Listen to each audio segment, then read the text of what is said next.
got your bling notepad? So this cat never had to sit and go through that. Do you have any paper?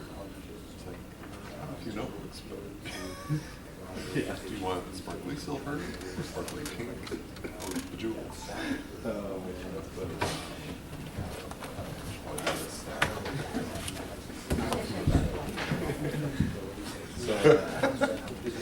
So I took, when I was in high school, took a, it was like a, it was called first class called drafting. We used kind of like a really basic, like kind of auto CAD program. But we all had these. It was set up. The classroom was kind of set up like this, but you kind of slanted. The desk was slanted because you use that for doing the drafting. But we also had, it had like kind of a button to get a computer into it. But it was set up where the teacher could jump on people's computers to help them if you wanted, and they could like pull it up on the screen. But of course, the main reason that was used for, so we could see people, because we were all faced like this, away from the teacher on their computers. So he would hop around, see what people are doing, and he'd see someone playing games, and he'd pull it up on the projector, and he'd be like, "Oh, by the way, this is what so-and-so is doing during class." Yeah. Exactly.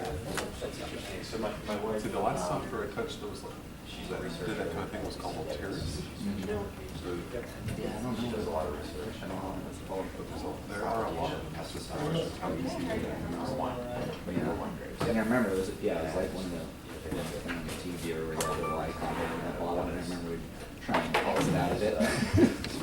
We gotta go on this website, try and exit out of it, but of course. It was locked. Yeah.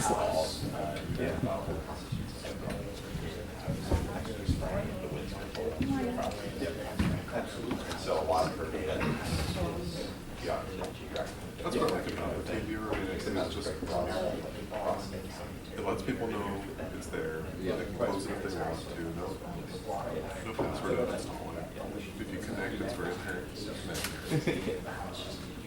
Because I really haven't ran into too many people affronted by that. You guys, it's like, Yeah. You want to know?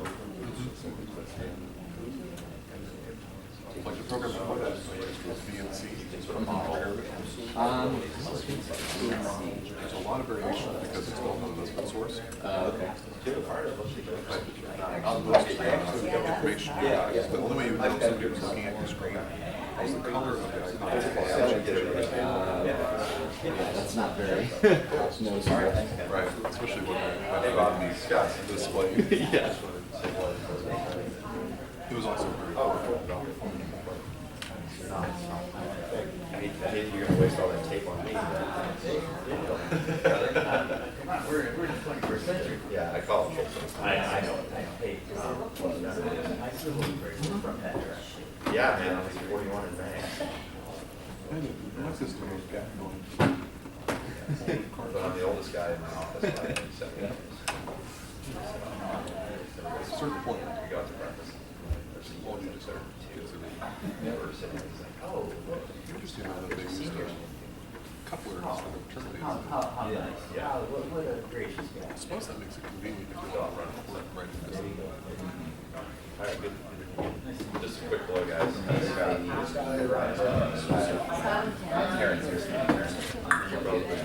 Yes. Okay. Deborah, Scott's down here. Thanks for coming. Anything in particular that you were hoping to get out of time today? Sort of more general ideas, or did you come here with a final question? No, we actually just signed up for the sponsor company. Oh, cool. And so, Well, that's excellent. this is the first thing on this, so. Oh, I'm Robert. Nice to meet you, Michael. Kyle. Nice to meet you, Bill. Nice to meet you. And so, what's your business insurance? No, not at all. You got broken today? I know just a little bit more than he does. That's kind of how that works. Yeah, exactly. Just a little bit more. And I can use iMovie just a little bit better. If we're not just like paying some bills to do shit. I can I've been pulling together two different image sources into one video. neither. That's right. I can do clips. We got, I'm sorry. Oh, you're the saltwater. Also because I my fear of Water reclamation is a desalination, that's the word. Just like, no, it's not doing it. Good, I'm glad you can come to. So you know the routine will start about 9, so you still have a few minutes to move about the. Yeah, I'll be like, I have to like bind the time so I'm willing to do it, which is usually, I'll just have like the right mentality. I had like 3 or 4 cups of coffee in me. And I'm like, all right, I'm gonna do some video editing today. And I'll like sit down and like rock through some stuff. And then other times I'm like, I'm doing video, like, no, I'm not. I'm not gonna do any of that. I hate that. It's pretty tedious. Yeah. Well, I'm sorry that I The didn't number of remember hours it your takes to face. create. That's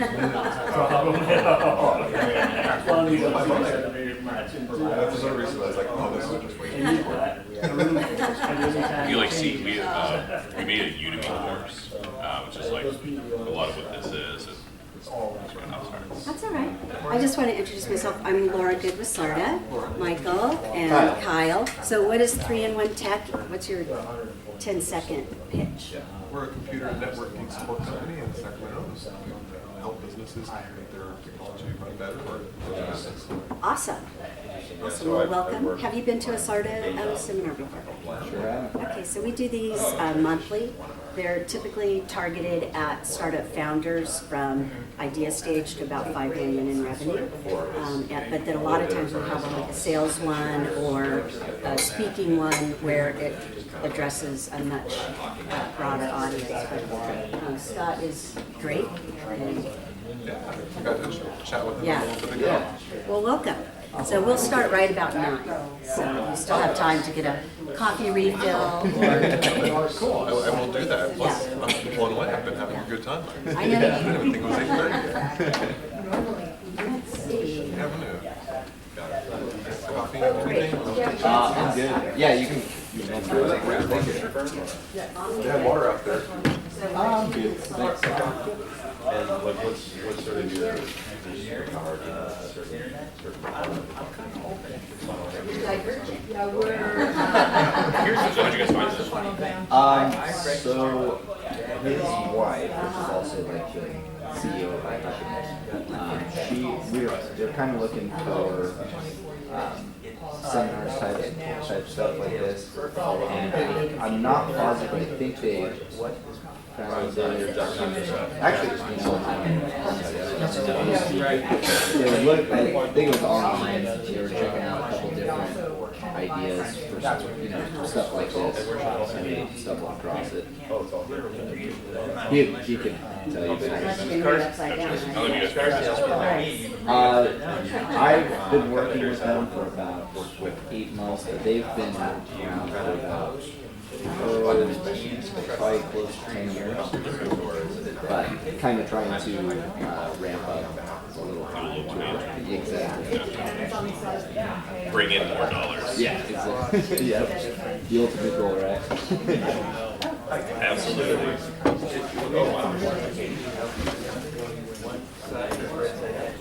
I teach people how to bring in more dollars. I'm always trying to bring in more dollars. I don't think that's something I teach people how to do. We also are so flexible. There's just only so many dollars out there.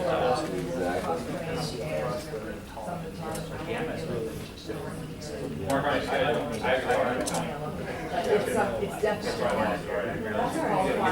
Running around, let's see.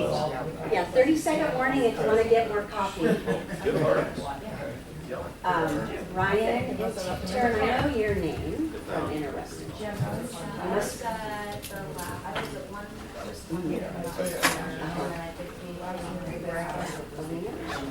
Or Shanaz. Yeah. The Okay. reason I know new lending company. Okay, yeah, so, I managed that and I know, yeah, so, yesterday I found out that you guys were trying to get on list, but I was driving, so I'll make sure that I add you. Traditionally you have, Yeah, sometimes it's the fourth Wednesday, but it definitely went to somebody at InterWest, but I'll have to check you, and I'll add you to, So what he wants to do is try to build kind of a system so that. Right.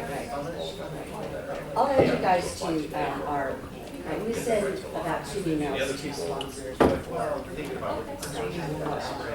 And that's the main one, right, regardless of how it works. That's particularly for the leadership series. The other programs, Our customer receipt takes a long time to. it depends. Getting there at the right time is really like, we did it for. Oh, hey, so I was asking him, so you might have a little bit of answer of how you guys, So yeah, it's the array. We've heard about some. But yeah. Yes, if you're a sponsor of the event, then you'll be contacted about creation. Usually there's like one contact. Yeah. We can touch on the emails about that. Yeah, I'll get Leadership series, I try to distribute it more broadly. If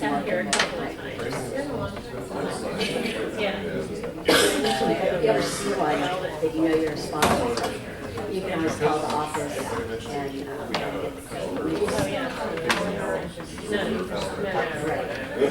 Right. You can also sign up for a mailing list. Or you guys done that. You go to our website and, or if when you register, you said you wanted to be on the SARTA mailing list, we'll add it. That was one of the first. Yeah, no, So well, we'll add you. there's always that. No, Oh, okay. it was in fall Or if you're not getting it for some reason, if there's I don't think .org, so. then There was .org. Can't make any comments on that, I don't handle the website, even though I'm kind of detective. That's one of those things I kind of outsource. Totally human brain thing. You know, I was doing 2 web searches and now I'm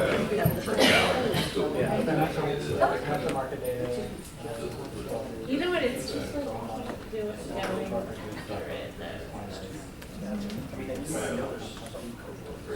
Okay, we're gonna get started in 10 seconds. 9, 8, 7. It's gonna fly. Okay. All right. Okay, so we're gonna go ahead and get started. For those of you who don't know me, and I didn't make the full circuit around the room yet, I'm Laura Good, and I am with SARTA. I put together this leadership series. So, who is, or whom is this your first SARTA leadership series? Okay, great. Well, welcome. This series is typically targeted at startup founders from idea stage to about $5 million in revenue, and we try to do classes around topics that are going to help them be successful in launching their product and growing their companies. Okay, so who has never been to a SARTA event? Okay, so SARTA is an economic development nonprofit that's funded by the community, and we focus on accelerating the technology community in the greater Sacramento region. So there's a 9-county region that SARTA supports. We spur job growth in the highest opportunity industry sectors. We position the region for ongoing investment.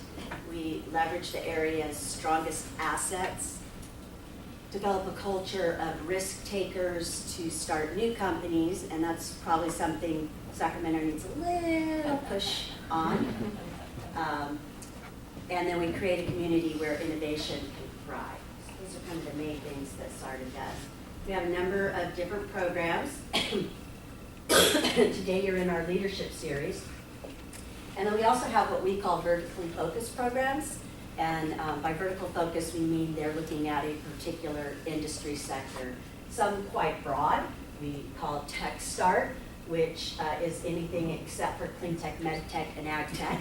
But we also have a clean tech focused vertical, and I think a couple of you have been to Clean Start events before.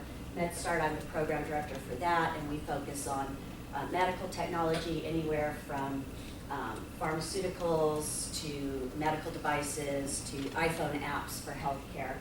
And then Ag Start, which is basically any technology focused on making it easier, better, less costly to grow crops. And all of these programs kind of filter down into what we call our Venture Start program, which is more of a focused mentoring program that specific companies would apply to be involved in. And that's going through a little bit of change right now, but stay tuned for more information on that. So we are a membership organization. Who here is a SARTA member? Okay, that's part of the way we pay the bills, and members typically get discounts to our events. They, so those of you who are members pay a lesser rate than the street rate. We also have, for companies, we have some extended benefits around PR and exposure for anyone, actually, whether you're a member or not. I shouldn't say that, but we do a lot of what we call relationship brokering, introducing you to the people that can help you be more successful. So if you have questions about SARTA membership, individual membership starts at $100. We go all the way up to corporate premium, which is $2,500. So there's kind of a membership level for everybody. And then this program would not be possible without the generous sponsorship of these companies. Drexel University is our presenting sponsor and gives us this wonderful teaching space. SMUD is a very significant sponsor of SARTA. Sponsors specifically this program, Fosley Business Law, Comstocks, DCA Partners, Affinity, Interwest, who's in the house. Five Star Bank, Rabo Bank, Moneta Ventures, Moss Adams, Quorum Technologies, and Weintraub Tobin. So I want to just let you know about some upcoming SARTA events. This Friday in Nevada City, anybody hail from North Placer County, we have a Clean Tech Mixer. It's the first in a series of 3 that will happen this year. It's going on at the Nevada City Winery. It's from 5:30 to 7 or 7:30. So plenty of time to go out and do your fun Friday night stuff. Stop off your Clean Tech Mixer first. Then next week, this is one of our membership benefits. We have a members-only mixer that will feature a lot of our board members and our CEO. That's happening at Rio City Cafe, and there's a special code for members to register for that. And then plan ahead, Friday, June 5th is our annual Tech Edge celebration luncheon. We have an exciting keynote that I can't announce yet, but you're going to be excited about that. It's one of our premier events. We have Tech Edge, which is a luncheon event, and then in the fall we have TechCon, which is an all-day technology conference. Then I also want to let you know about some partner events, and one of the things I do on a volunteer basis is curate the local Startup Digest for Sacramento. Startup Digest is a global program, and I'm the volunteer curator here, and I include a lot of partner events. Or they're not, well, for SARTA, they're partners. For me, they're just like really cool people. And these are, I'm highlighting some of the things coming up that I thought you guys might be interested in. Next week, has anyone been to Startup Grind Sacramento? Here you have. This is a great series where they get typically a high-profile entrepreneur to sit and do like a really informal, intimate interview with. I really recommend going. Wednesday, March 25th, John Lyman from, actually, oh, I was drunk. It's not Google Analytics. It's Google for Entrepreneurs. From Google for Entrepreneurs. I must have been working on my SEO. Then a lot of you would fit into the category of young leaders in Sacramento. The Emerge Summit is happening next Friday, March 27th at the Crest Theater. Young leaders in Sacramento, they kind of define loosely as leaders under 40, but they don't check your ID at the door. So if you're pushing 41 or even 60, you can go. Then 2 things for Startup Grind. This just came down, just announced that they're having a special event during a Kings game where Vivek Ranadive, who is the owner of the Sacramento Kings, will be doing a fireside chat with us before the game. Admission is you have to buy a ticket to the Kings game. So you can go check that out, but that's a really a great opportunity to have that meeting with that. And then the Sacramento Startup Expo is Monday, April 6th at Hacker Lab. And I have the great pleasure of having Brian Barton, who organized the Startup Expo in the house. So do you want to tell them about it, Brian? Yeah, so the Startup Expo, it's basically a networking event where a bunch of folks that are interested in tech and startup come down to the Hacker Lab, which is located downtown, and mix and network. And we do have a couple, each one has a theme. So we had apps of Sacramento, the startup scene in the area, and the upcoming theme is going to be sales skills. And we have our fingers crossed that maybe we have the wonderful speaker of Scott perhaps coming. That's hopefully in Was the that works. your first ask? No, this is second ask. That would have been a really good funnel. first ask. That would have been really good. It's a sales funnel to try to get a great speaker like Scott. So although Scott will be speaking, and then there'll probably be another speaker that'll just speak about sales, the majority of it is going to be networking, and it's a bring other people beer event. So you bring alcohol and you have to give it to somebody you don't know. And the important thing is it just gets you to know people in the Sacramento startup community that you usually wouldn't. So if you're interested in going in that on Monday, April 6th, hand me your card. I'll shoot you an email with the exact invites. And if you're Scott, you know what to do. And it's always fun. And if you don't drink alcohol or don't, Then bring just apple don't juice. Want to, you can bring whatever you want. Soda. Or $5. What's that weird drink that kombucha or Kombucha. My son loves it. How do you say it? Kombucha. Kombucha.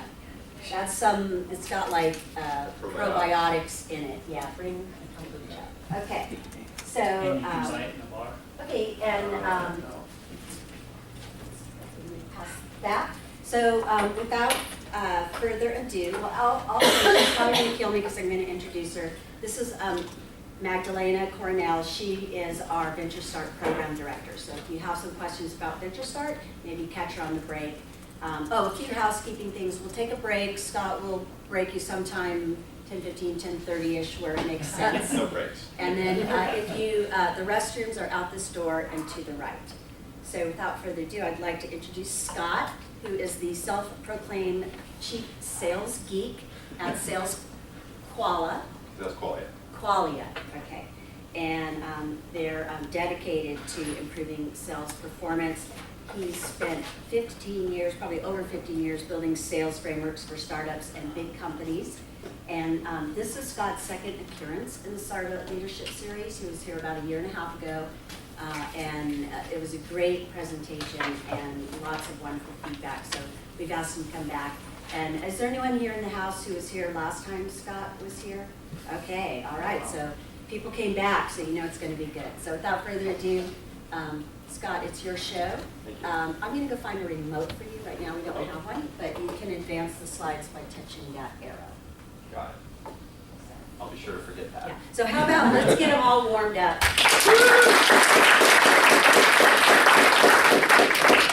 I appreciate the applause beforehand, because that way if you don't applaud after, you're covered. Good.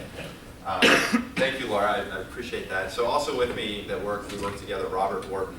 He'll stand up just for a second. He doesn't actually need to stand up. He's very tall. So Robert and I work together at SalesQualia. He handles all of our production, does some consulting for companies as well.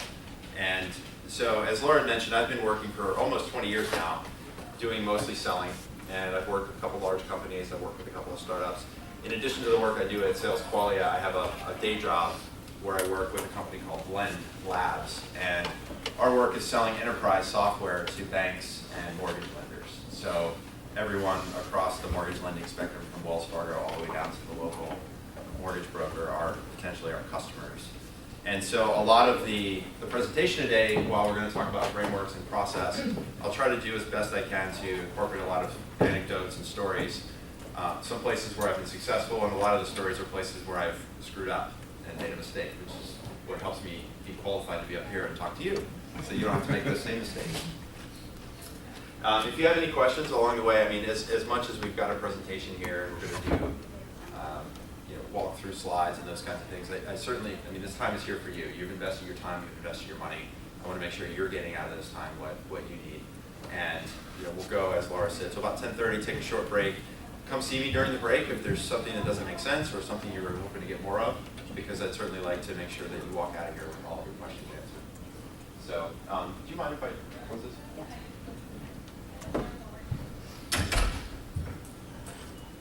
So the topic here is finding your first customer, and I put the word enterprise customer, then 10 more. And the reason I say enterprise, what do I mean by enterprise? We're talking about enterprise selling. Whatever your business is. Yeah, it's typically, the term you might have heard before is B2B, business to business selling. And so a lot of the principles that we'll talk about do apply mostly to that enterprise sale where you're a business selling your services or product to another company. There's still a lot of, from a process psychological standpoint, it still applies to you if you're doing straight to consumer. A big focus though, in terms of my background, is on the enterprise. So, great.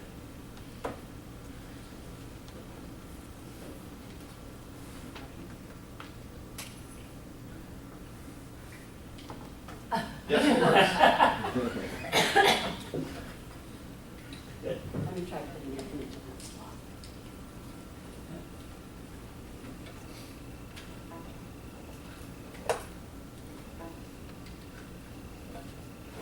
No.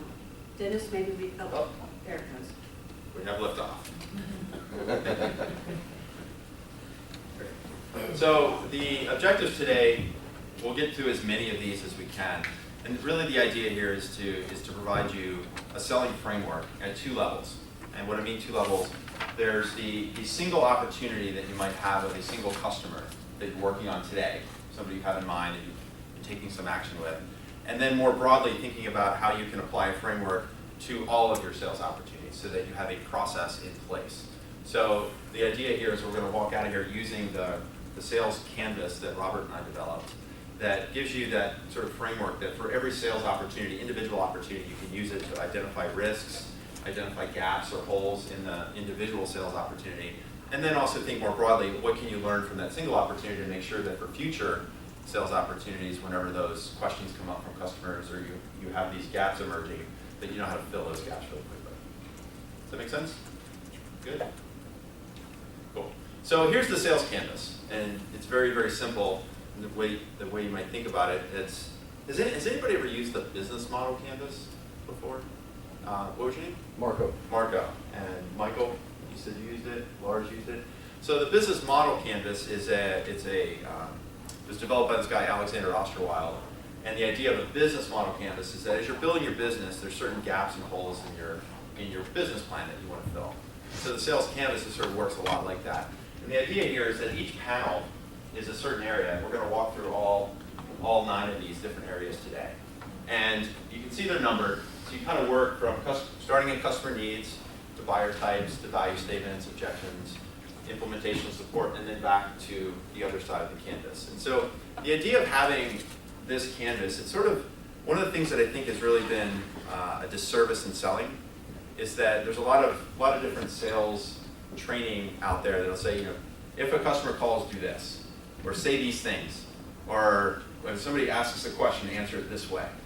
And I think all that information is really important and it's useful. The challenge is like, how do you create a repeatable process out of that? Because every customer is different, but the questions a lot of times are all the same. And so that's the idea of the sales canvas, is to provide you, both today, and then Robert's handing out some handouts that you can use for notes today. And then afterwards, I'll show you how you can download the sales canvas and use it for yourself for every sales opportunity and share it with your teams as well.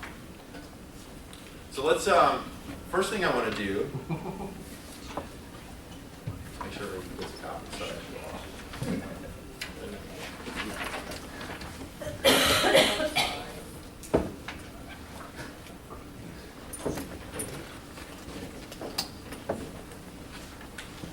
So the first thing I'd like you to do, just to kind of get your brain working a little bit, I've always found that as we're working through this type of workshop, is if you can, in your mind's eye, imagine a specific customer, a prospective customer that you have in mind. And when I say a customer, I'm not talking about, well, geez, it'd be really great to sell my products to IBM. Or, gosh, it'd be really great if I could add Google to my list of clients. When I'm talking about in terms of prospective customer, I want you to think about an individual person that you've been dealing with at a company. Maybe you've had a brief introduction to that person.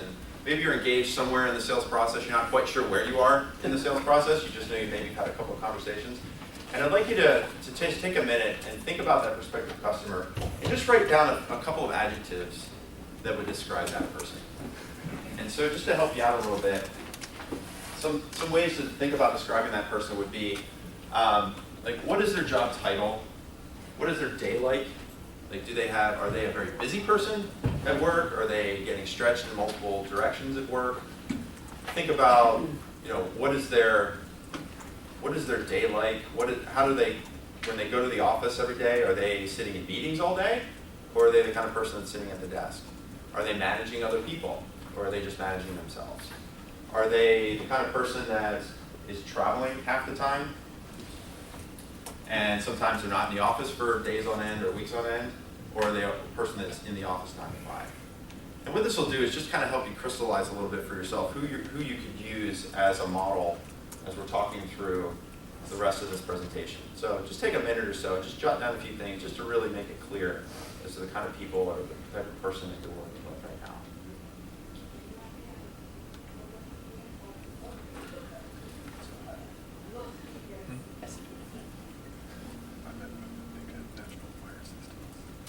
You might think about, how is this person getting compensated as an individual? So are they a salaried employee strictly?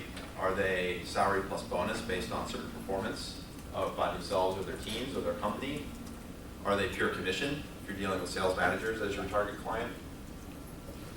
What's their motivation every day to come into work? Do they feel like they really like their job, or are they just kind of like punching the clock? Scott, what if your lead or who you're trying to talk to is not that involved yet? You don't know a lot about the person. You know, based on what you see, that you can offer them some valuable help or information or product, whatever it is. But you're not exactly sure who the decision maker is. You don't know exactly who you're talking to yet. Yeah, that's half the battle. I think is Yep. getting past that opposition of, we don't really need your service. We don't. Yeah, we're gonna build to that when we get to the next area of buyer types. So for now, I just want you to think about an individual person that you've been dealing with, and really just to get a sense of, kind of bring this down to a human level, because a lot of times, and I do this too, with my work at Blend or other places where, I get somebody fills out a web form, a web lead form on our website.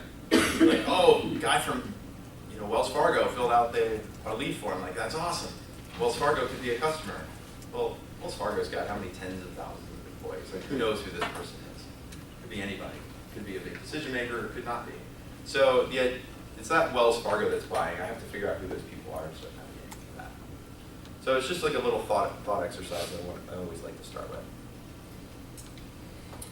So the first rule that I like to start with, this sounds a little negative, but it's true. So why do I say that your customers are lazy cows? Well, they move slow. They move slow. That's part of it. I think they chew on their cud a long time. Chew on their cud a long time. What does that mean? It means they take a long time. Well, my experience recently has been they take a long time to decide. My God. Yeah. Yeah, particularly when you're talking about business selling. Yeah. Yep. I just feel that they're not as motivated to buy as you are to buy as you are to sell. But I also think that it is your job to get them excited about taking that next step, and so that you picture your product, help them picture that, so they do get involved. Yeah, I mean, if you ever watch cows in a field, they're never in a hurry to get anywhere. I've been in this pasture for months and months, and nothing. You can't tell me anything about the pasture. They had no idea yesterday was St. Patrick's Day. You just know it's daytime, it's nighttime. There's grass here, there's not grass here. What's the other thing? When we talk about cows, whenever they're walking through a large pasture, herd. They follow the herd? Resistance to change. Yes. Yeah, you ever try to get I don't know if anybody's ever been on a farm, if you see like 10 or 12 cows in one place, trying to get that cow away from the rest, it's pretty tough. Yeah. And when they're walking, what do we call those paths that they walk on? paths. They're called cow paths. So if you've ever looked at a cow path, it's typically not a straight line. It's like the pasture's here, the barn's there, and sometimes that cow path kind of meanders around. And the reason I mention that is because as a cow, they sort of have what's called path dependency. It's an organizational behavior term. And what that means is once you're kind of in a rut, once you're in a path, it's really, really hard to get people to deviate from that path.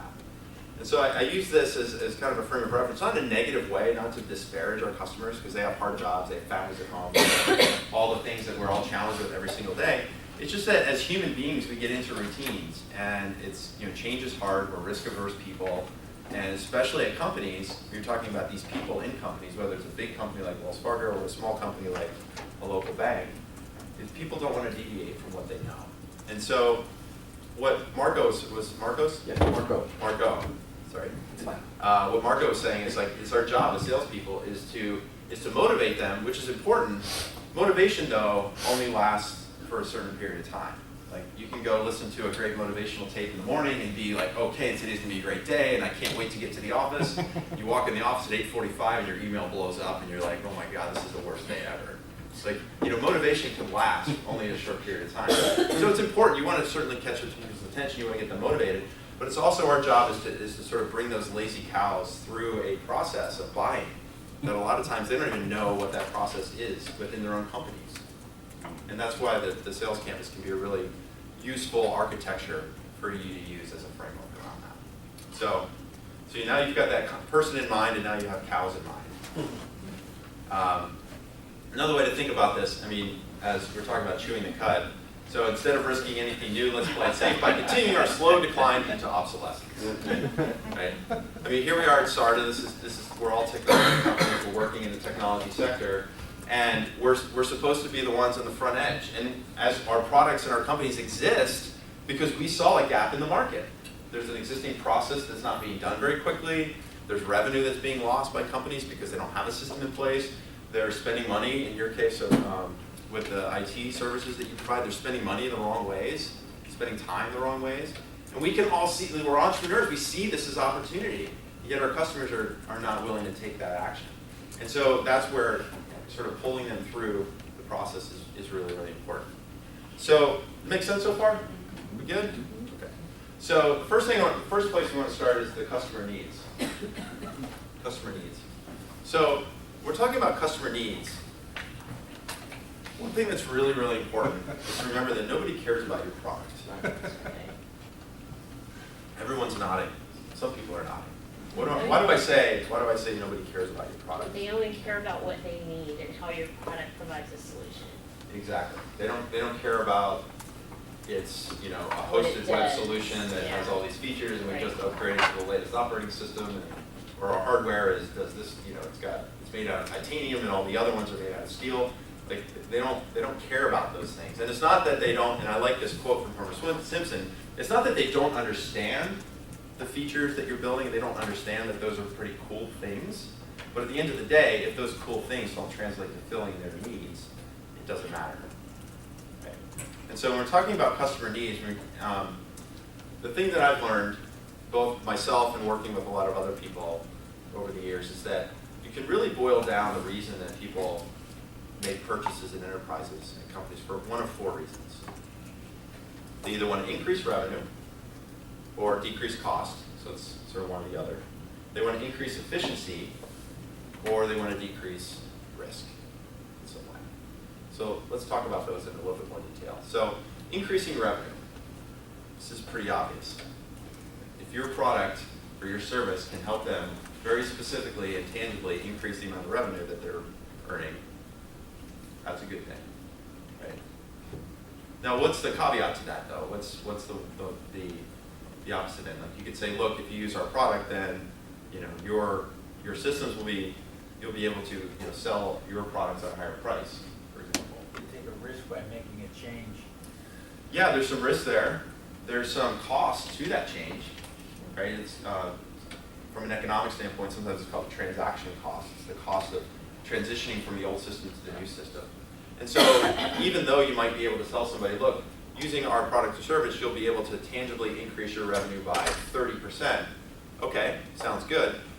You also need to make sure you understand what the cost of that implementation is. So but being really clear about thinking about your product or service, and we're going to go through these, you want to start thinking about what is the real reason that somebody would want to buy a product. So one is to increase revenue.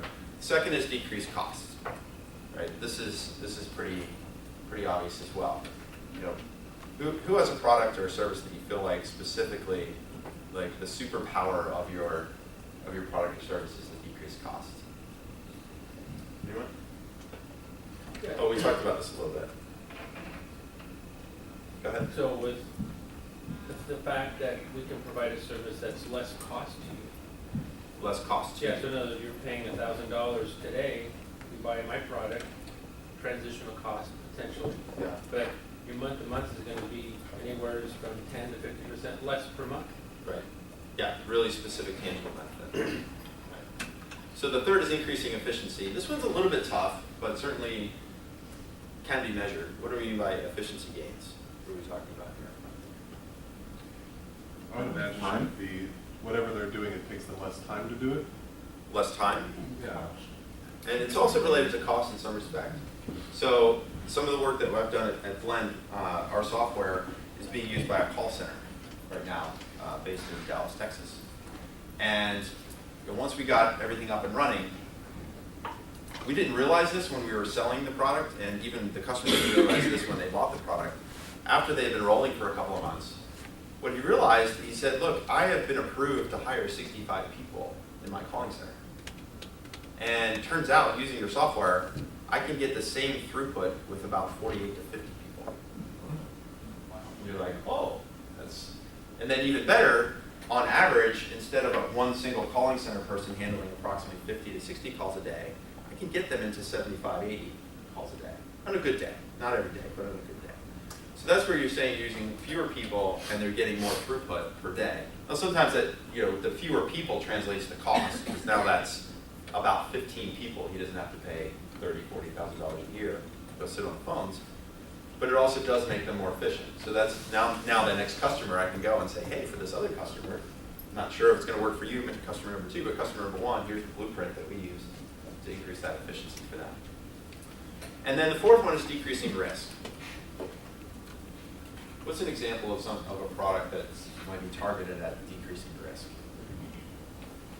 All I can think of is insurance. Insurance, certainly decrease risk. Safety products. Safety products?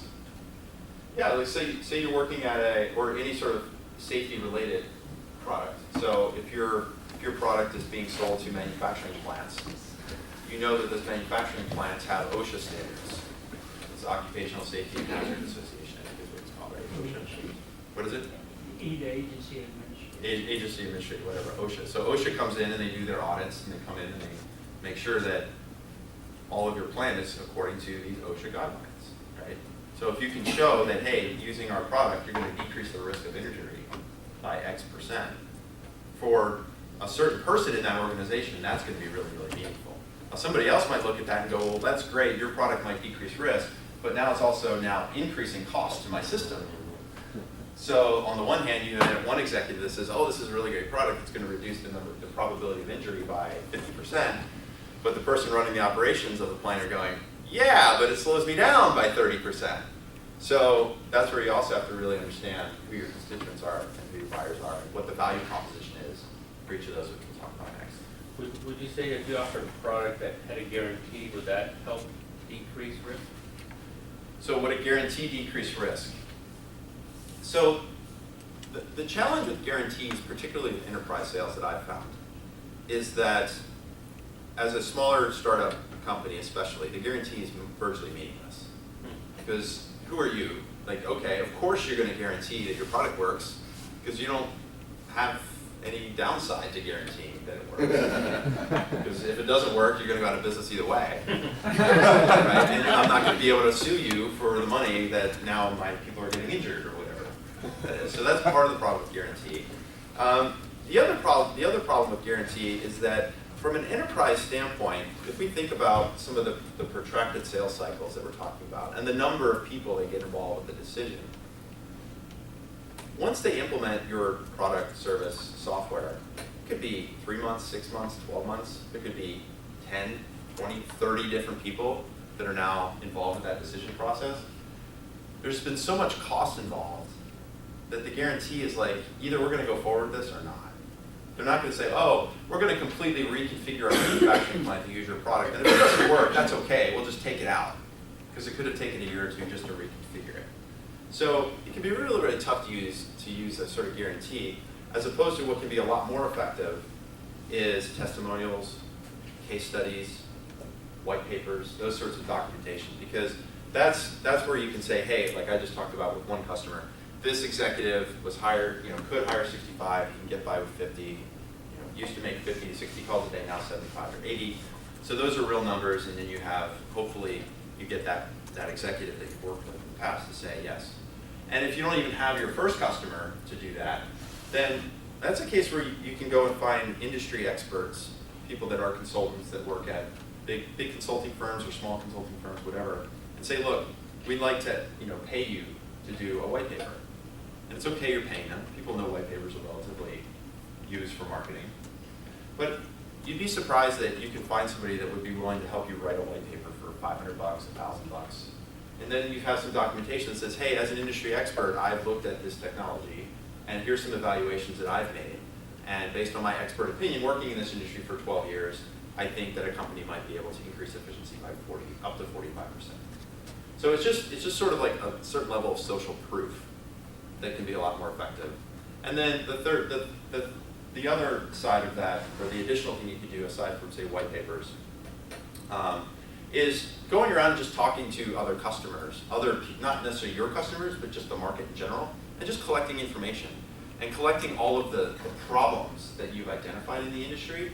Because if you're able to articulate the problem that exists across an industry, across multiple customers, that's almost more important than whether or not you've been able to implement it in the past, because then the customer knows from a needs standpoint, like, hey, this person is going out and talking to my competitors, talking to the industry, and has been able to identify that, hey, this is an ongoing problem.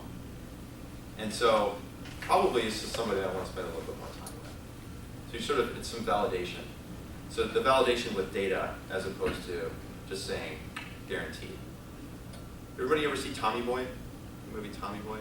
It's on my watch list for Amazon Prime. Okay. It's it's an older movie. It's a Chris Farley movie with David Spade, and he's going around trying to sell a piece of automotive part. And somebody says, hey, I want, your box doesn't say guaranteed. And his response was, I can poop in a box and guarantee it a box of shit if you wanted to, but it's just written on the box, right? Doesn't matter, guarantee doesn't matter. So, does that help answer your question? Thank you, very good. Scott, I don't think my enterprise is nearly as large as you might be referring to. Here's something that I did, and I did it actually in my career when I was an automotive designer, working between jobs and doing a lot of contract work. I used to tell potential employers, because people were looking for somebody who knew a particular CAD system instead of had solid design principles under their belt. I would say, take me on for 2 weeks. I'll sign my rights away. If I haven't demonstrated that I know your system within 2 weeks, you can let me go. It hasn't cost you a thing. No. But if, on the other hand, you want to keep me, then at least we will have already agreed to a salary, and part of that will be retroactive. Yeah. Never got any takers. I got a lot of people scratching their heads going, hey, what's your angle? What's your game? But yeah, so the thought is exactly right. And we're going to talk about this in a little bit. Whereas an entry point to some of these larger companies, or an entry point with any customer really, is to do something what's called running a pilot. So finding a really small experiment that you can run that's not requiring somebody to overhaul their system or completely replace old systems.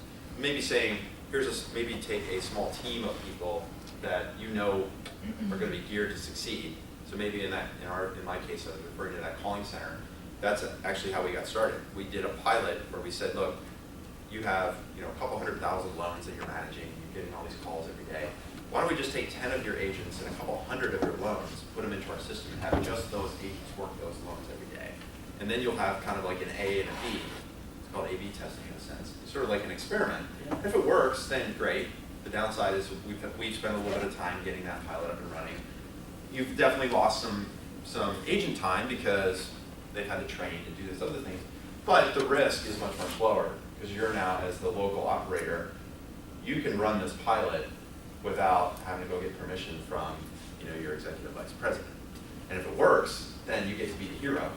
You're like, hey, I took initiative, I ran this pilot. This is the results. If it doesn't work, then nobody has to know about it. Just go with it.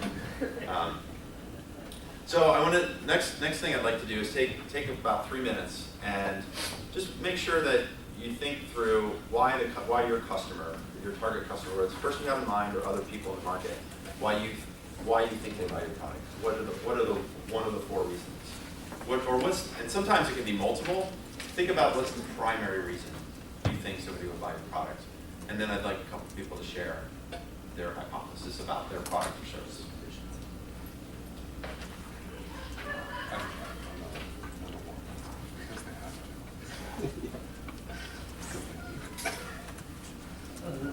In my case, the main benefit is removing regulatory obstacles to being able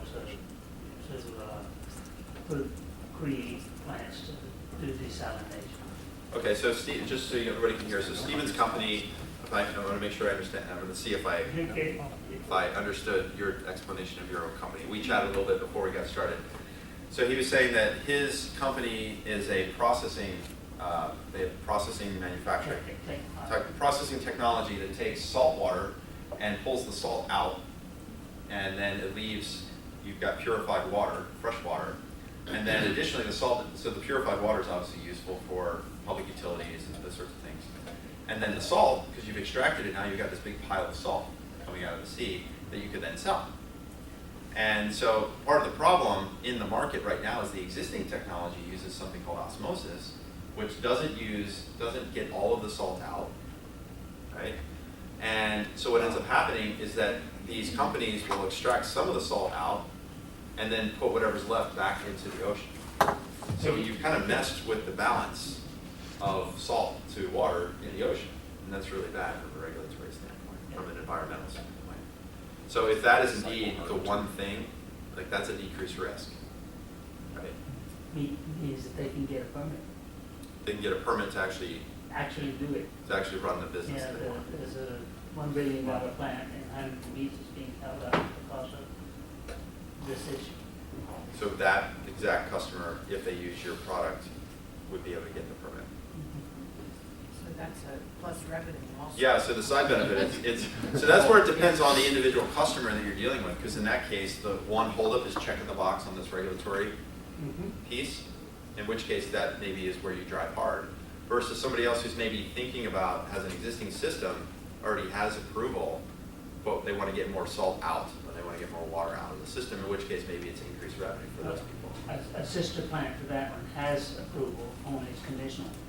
It expires in 2 years, and they've got to figure out a solution. Okay. It sounds like that is also very clearly increased revenue, though, because yeah. I mean, the check the box is a means to the end, which is we got to get this plant up and running. Otherwise, we've lost all of these costs. Who else wants to go? I had a call in yesterday from someone who wanted to talk to me about internet marketing, medical office, and when I looked at I looked them up online. I think that their actual issue is the person who called is from HR, and they have horrifically bad Yelp reviews that show up on the page 1. So I think from her point is probably a decreased risk, because she's the one who has to talk to the people who are named by name in the Yelp reviews, where they're like complaining to her. So I just want to make sure I understand, she works as an HR person at this medical facility? Yeah, so normally the HR person wouldn't call about internet marketing. Someone in sales. Oh, so your company does internet marketing? Yes. Got it, okay. But when I saw her name and her title, so I think that it's the fact that their reputation, she's the one who has to actually deal with the issue of the bad reputation. Yeah, exactly. So so this person, this HR person, as the buyer, the problem she's solving for that company right now is risk. She's a decreased risk. Yeah, Now compare that to somebody else who maybe doesn't have any Yelp right, reviews. yeah, And they would want to use your company to help get the word out, get more Yelp reviews, get the first or second one. yeah, revenue. And that would be revenue. Yeah, So understanding the need yeah. of the customer helps you position So what's she's the value proposition. probably a salaried worker who the increase in revenue doesn't really affect her. Right. As opposed to like if the doctor called, he That's right. wants to make more money. Yeah. Or care for more patients. Yes. Perhaps. Yes. Spoken like a true marketer. We'll do one more. Okay, I work for an internet provider, and so our mantra is more bandwidth for less cost. Okay. So you would think that it seems, the customer I have in mind is, I've been talking to him for a very long time, and that's why I say chewing the cud. There's lots of reasons, but you would think that decreased cost, impact efficiency, and by doing those, that would help you make more money. But there is this thing called risk, and I think because they don't know who we are, and it's very busy, and it's, there's a lot of variables in there, obviously. Yeah. But I think the risk is kind of offsetting the positives of less cost and more efficiency. Yep. Does that make sense? It makes a ton of sense. So, a product like yours, I can speak just as a personal consumer. I use Comcast for my internet at home, and it's horrible. I'm like, and if you have a 3-year-old that's trying to watch cartoons at 6 o'clock at night while you're trying to cook dinner, and the internet cuts out, that's bad. Yeah. Right? Okay, I'll get there in a second. What I end up doing a lot of times is I use the Wi-Fi from my phone instead of using Comcast. Yeah, exactly. It's been bad for 2 years, and I even called AT&T, except they wanted me to, I had to purchase some kind of like pay some installation costs, and then the monthly fee would be lower, and they guaranteed a certain rate of speed higher. I had previous experience with AT&T, even though it's a big established company, it was like not great. So I didn't really believe their story. That even, and then the pain of switching, returning all my Comcast stuff, installing the new AT&T, got to be there on Monday between 1 and 4 for the AT&T guy to maybe show up. All those things are going on in my mind. I'm like, you know what? I've got an alternative plan. If the iPad cuts out, I'll just use my cell phone and Wi-Fi, and I can get dinner cooked. So that's where either if you can figure out a way to run a pilot of some kind, or create some testimonials or some real proof. And for you, it's got to be maybe not just, okay, it's a little bit better, maybe it's got to be 10x better for somebody to really want to make that change. Because your people, like, I'm a lazy cow in that case. I am the lazy cow in what I just described to you. I'd rather deal with status quo than take the effort to make a change, because my time is valuable. Any others? So as we're thinking, we spend a lot of time on needs, because if we don't have a good handle on needs, we can't really do the rest of the sales opportunity. So another way to think about this is the severity of the need. So I think Stephen, right? Yes. Yeah. So Steve was just describing, and I was just describing, I have a need, and there's different levels of need. Like, okay, it's certainly not almost perfect, my current Comcast situation. It's a problem, but I can live with it. It's kind of second stage. It's a bigger problem than I realized. And then the fourth is I want to take action to resolve it.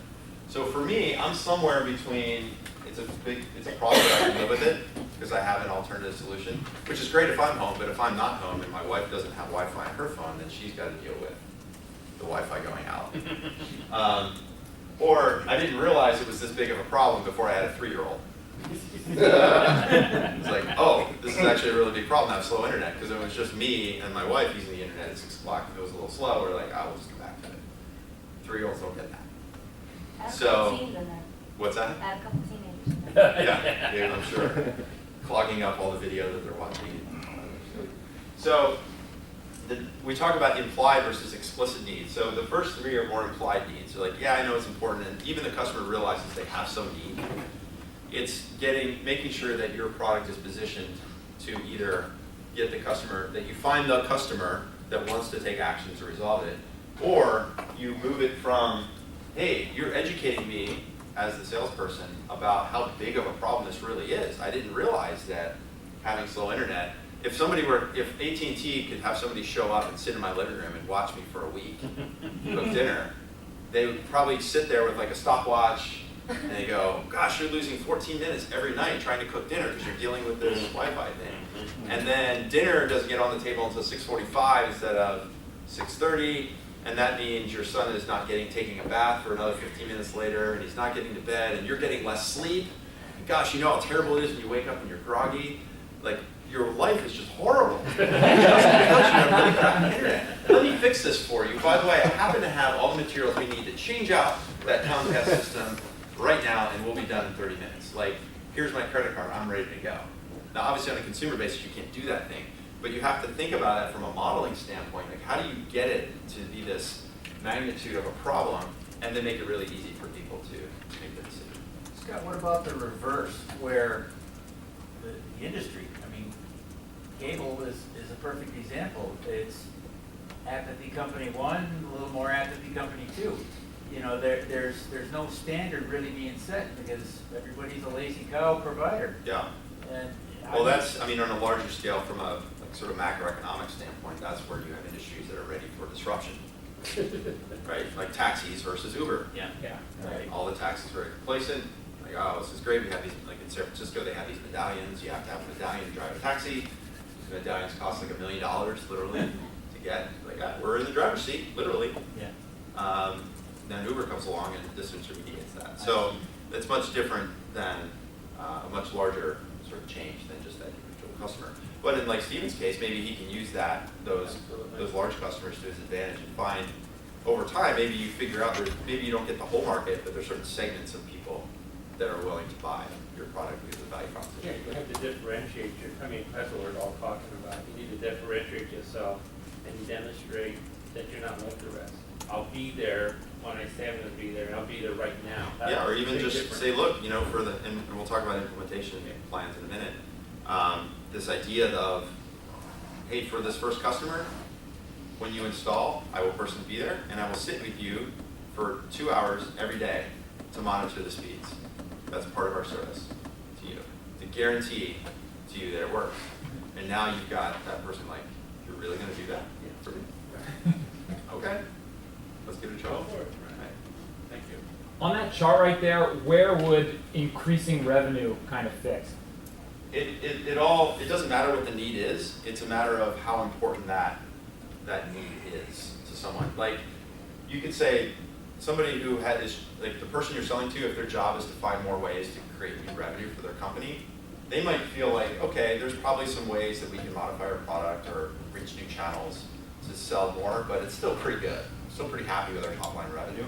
Versus, okay, I know there's some clear gaps in the market, but I figured out a way to fill those gaps in the market with distribution partners or paying salespeople overtime or running sales campaigns, whatever, and sort of getting from left to right. And that's where you need to get. You need to either, if somebody's like, look, it's already pretty perfect, and they truly, really are almost pretty perfect, they're just not a prospect right now. Just move on to the next person. Or potentially, if somebody's in the middle, that's where you have to figure out through data, questions, intelligence, whether or not you can motivate them to take action, or still they're not ready for your, as an ideal prospect for you. So another way to think about it, I mean, a lot of times I just go, how big is the problem that you want to solve? So if you're in this situation or in this situation, I have 2 cats at home. Did you do that? I did not do that. My 3-year-old son did that. So that's really, this is really ultimately what we're looking for.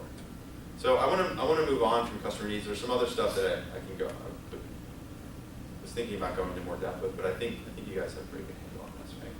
Good. So we'll come back to this if we have time. So the next piece that we're talking about here is this idea. We started the conversation saying, think about a person, right? And the reason I say that is that companies don't make decisions, people at companies make decisions. And that leads us into our next panel, which are buyers and buyer types. buyers and buyer types. So typically, especially in an enterprise environment, you should be looking for these 4 people. I don't know who they are. You might not even know who they are right now. You need to be finding these 4 people, these 4 buyers. So we'll go through each of these in a little bit more detail. So who's a user buyer for you? Steven? CEO of a company. For you, who's the user buyer? It's probably the CEO. The CEO is the one that's actually desalinating all the water? Making the decision to spend the, Okay, so he's not using your product though? I'm sorry. Yeah. Okay, Who's the user buyer? probably VP of engineering, maybe. Keep going down. How many people does it take to operate your machinery? Almost none. Are there people that are monitoring it, that are, We'll leave that. are there people that are responsible for using the output and pushing the output to different All people? of us. We all drink the water. Okay, but who gets it from your machinery to being drinking water? There's people there, right? There's got to be somebody that's sitting next to your machine in some way, shape, or form, whether it's computerized or virtually. If you get at the level of the operator and the maintainer, they have no say on this. They probably aren't even hired. Doesn't matter if they have say. Okay, so then I guess what I'm saying is they're not even hired yet. Got it. Okay. Well, This is about a 3-year construction project. They will hire the people who operate it almost at the end. okay. So they won't be around to participate in the decision. Okay. Who are you displacing? Well, I don't know. It's a regulatory thing. It's, So wouldn't it be a regulatory? Potentially, yeah. I don't know. We don't. So you're getting around the government? Maybe. Who else wants to give it a shot? Like, who would Operator of the plant operate the is plant? the end user in that case, because they're the ones that are operating the plant. Right. And how about for you? As a user buyer, is that what you're Yeah, thinking? as a user buyer. Yeah, I was just gonna speak about my company. Please. Our product sells like training software, so Okay. the user would be like the training coordinator or the HR, not the HR generalist, but probably the training coordinator. Right. And what sort of stuff are people getting trained on? Compliance or just how to do their job. Okay, so I'm a new hire, and the first couple days I have to go through all this online training. Some of it is like how to be nice to other people at work, and Yeah. some of it's like rules and policies and procedures, and some of it is like we use this proprietary software system, and this is how it works. All of those things. So yeah, so the person who's setting up that training and administering it would be your user buyer. Exactly. So the user buyer is the person that's actually using your product once it's installed. It's the way to think about it. So for this seminar, for this workshop, you all are the user buyers. Laura was the economic buyer. Because she made the decision to bring me in, and because the last set of user buyers a year and a half ago had a good experience, she had that data and information to go, oh, maybe we should consider having Scott back. So even in something as small as this workshop, there's user buyers and economic buyers. So is that clear? Thinking about who your user buyers are. So you have to have a really clear picture of who those people are. What's a technical buyer? if we don't have a user buyer, we just move on. I'm sure to you the do. others. We just have to figure out who they are. Okay. Who's a technical buyer? Engineers. Typically engineers, if you're dealing with a technology product, whether it's software or hardware. Maybe someone looking at your specs. Yeah. They may not be an engineer, but some kind of. System admins, yeah. And what is the job of the technical buyer? They qualify if it works. Yeah, they're making sure it works, right? So we're small companies that there's not a lot of social proof about what we do. Maybe your technology is innovative and uses new software, back-end operating system stuff, or your cloud-based technology, and everyone else in the market is used to using server-based stuff. You got to have somebody on your client site who's going to be basically doing the due diligence as to whether or not all the things that you say as a salesperson or as the company owner, of course you're going to say it works. Of course you're going to say it's easy to install. Of course you're going to increase revenue or decrease revenue. Guaranteed. I guarantee it. This is terrible. So the technical buyer is responsible for basically looking at your documentation or your specs and proving or disproving to the rest of the team, the company, as to whether or not you are actually, looks like you can do what you say you can do. Brian? Will there can also be multiple sets of technical buyers, right? Like you might have to deal with the finance department and the engineers and the graphic designer, you know what I mean? Is that possible? Depends on your product, for sure. Absolutely, because like from a technical standpoint, I'll use my experience at Blend, we're selling software to banks, and so we have multiple technical buyers. One of our technical buyers is the info security team. The info security team. So their job, especially at banks, all of your personal information is sitting in that bank on their servers, right?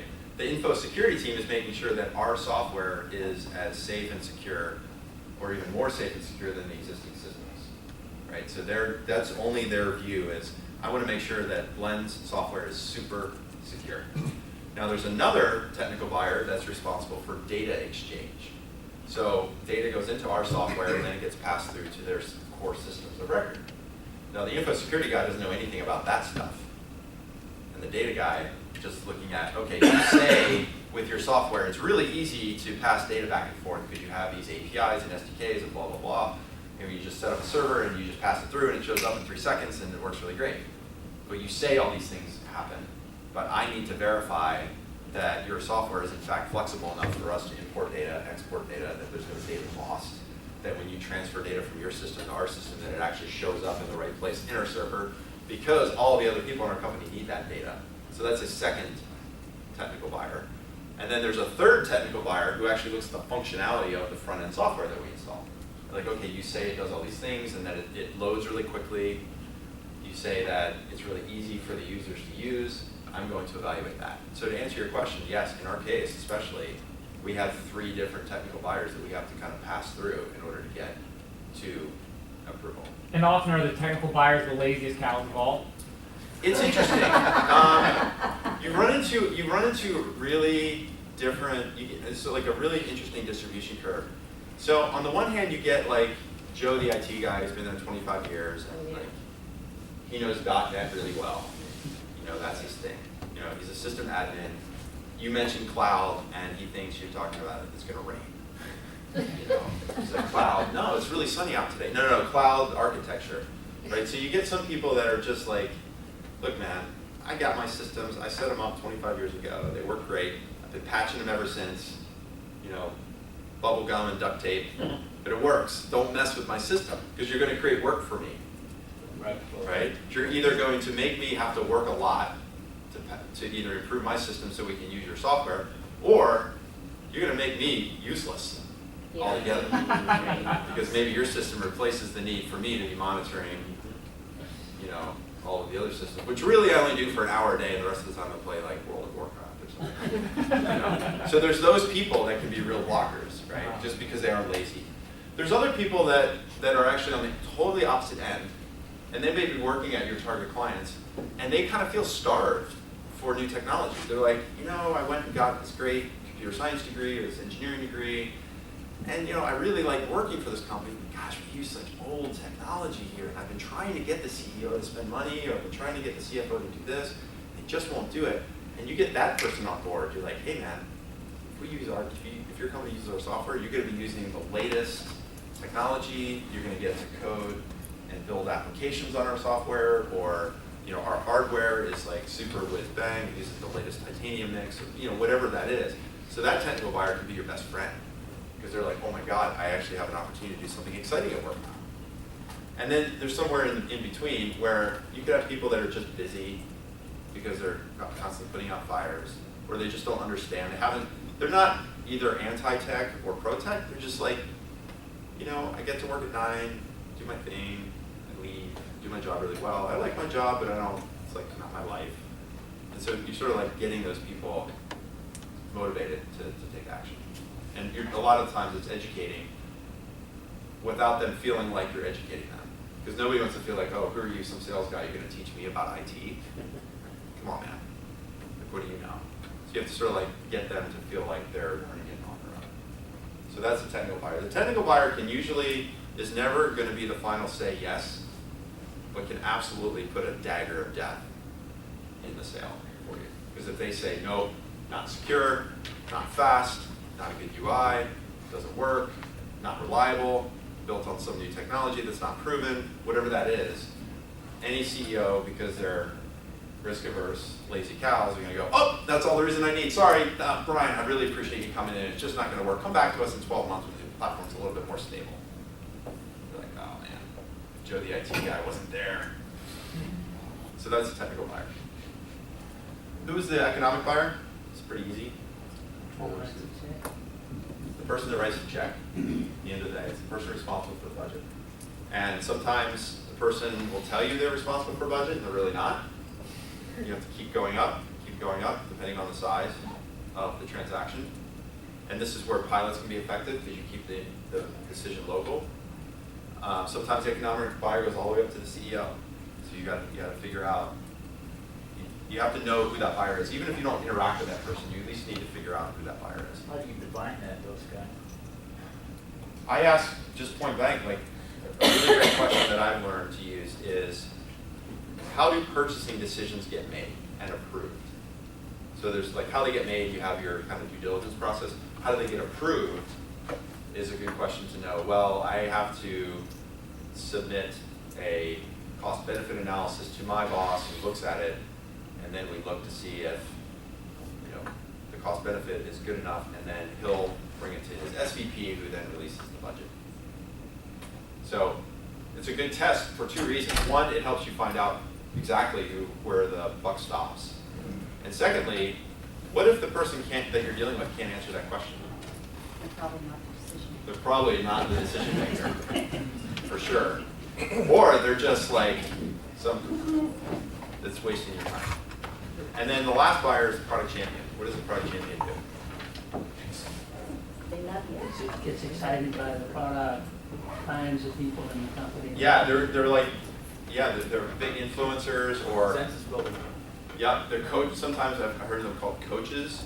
This is a good test to know if you have a product champion. Is that if you have a meeting coming up with somebody else in the organization, you say, hey, you call up who you think is your product champion. Hey, Judy, listen, I've got a meeting with Bob next week. I've never met him before. Can you help me figure out what kind of things Bob cares most about? What kind of questions does he tend to ask? What are the things that he fixates on? So if you have that person that's willing to coach you before the next meeting, you have a product champion. Or the person might even come with you to the meeting and then help suggest to Bob, like, hey, it sounds like we're checking all the boxes for you, Bob. Maybe we should ask Bill for his opinion. And they'll kind of like shepherd you around. Having this person, sometimes it's really hard to find this person. It comes out naturally through the sales process as you first start interacting with somebody. They become a fan, and they see like what they could do. Their job would be so much better using their software, and then they become a champion. Other times it could be that you found that person at a place like SARTA that's innovative. You've got like leading edge people. They're at a SARTA event or they're at a technology conference and they're just out there looking for the greatest technology. And that person just wants to be involved with the latest and greatest tech. So look for these. You should be able to define these 4 people and then understand the purchasing motivation for each of those buyers. Okay? So the idea of the purchasing motivation for each buyer is, for each of those buyer types, why do those 4 buyers want to buy your product? Is it to increase revenue, decrease cost, increase efficiency, or decrease risk? Like an economic buyer might buy your product because it's going to bring you revenue, but the technical buyer might be interested in your product because it's going to increase efficiency and reduce risk. And the user buyer just cares about doing their job better, maybe it's efficiency. So for different user buyers, you might end up with different reasons for each of those buyers as to why they're buying. That make sense? So this goes back to what Laura was just mentioning, that maybe you're not dealing with the right person. So a lot of times the people you're dealing with, they want to be decision makers. They think they're decision makers. Maybe they just got hired at this new job at this new company, and they think they've been given the charter to go mix things up and make a change. And You're like, okay, great, I'm now dealing with this new person, but it turns out maybe that person really is a novice. And so I want to, from a buyer standpoint, there's a couple. I like the zombie. Yeah, zombies. Walking Dead. So there's a couple thinking about buyers and buyers types, a couple zombies that you want to beware of. So the first zombie is the buyer that talks about price in the first conversation. Why do I say that? The person that talks about price in your first conversation, how do you know they're a zombie? They're looking for the lowest bid, absolute lowest price. Could be part of it. They're not even Once you talk evaluating. about price, the presentation is over. Why? Because that's the big item in their brain, how the price fills it up. Yep. It becomes an anchor for discussion. Yep. What's another reason that a buyer that talks about price? They're not gonna look to disqualify. Yeah, they're looking for a reason to get you out of there. Too expensive. Or maybe you're boring and they just want to cut it short. I've definitely had that feeling before with people. Like, how much is it? Yeah, sorry. Well, it's because, yeah, and you're boring because you're not bringing a solution that they want. There you go. Yeah. So if you're talking to the right person, an executive in a company does not look at a product or a potential partner and say, how much is it? A decision maker, an executive, a manager is going to say, this is interesting. I wonder how I could use it in my business. How could it help me drive revenue? How could it help me reduce costs? What's the value here for me? If I can identify value, then I'll worry about cost. And even further, a good executive knows that if there's value, that you know what that value is as the seller. You're not going to charge more than what the value is. So price is actually irrelevant. What's first important is there value for me in this product? So the person that talks about price in the conversation, in the first conversation, is a zombie. And I had this 3 weeks ago with a hedge fund in New York. These guys were running a small lending company. And I just had this feeling, I'm like, God, I just feel like I'm not dealing with the right people. And we had this call, and we had a demo.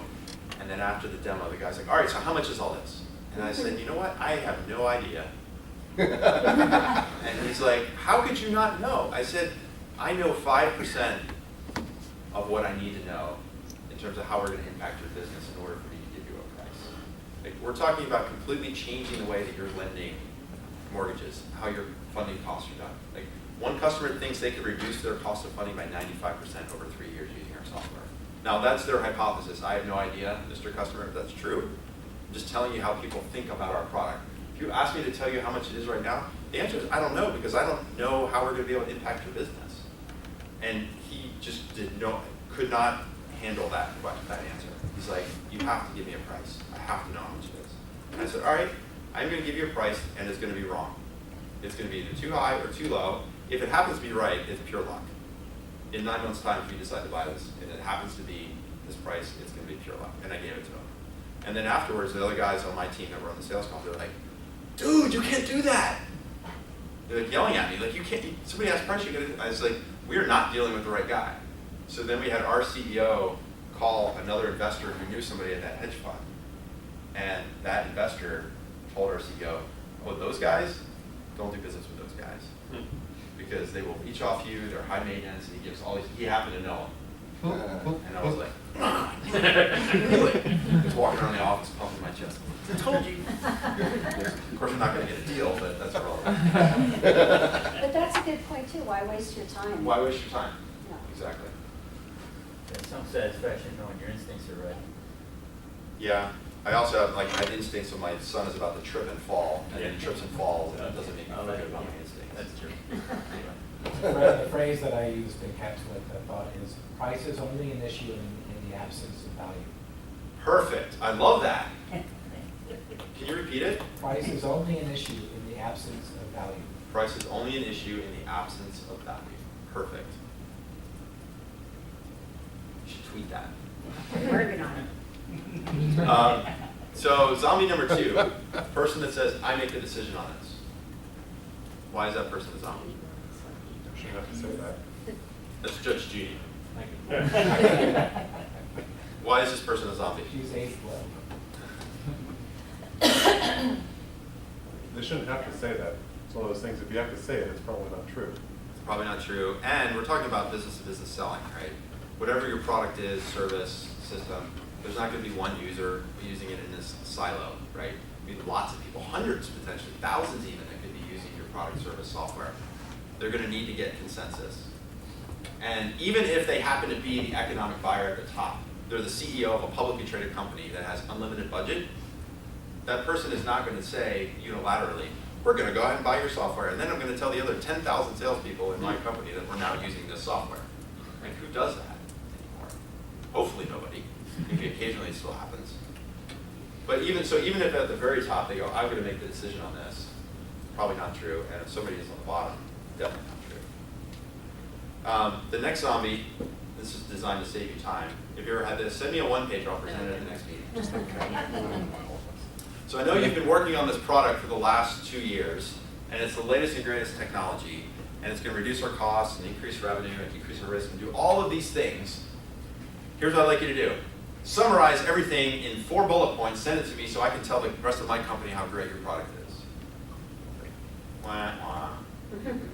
Well, what if your product is simple enough to be explained in that many bullet points, and they could just then the person should be able to make a decision without getting consensus.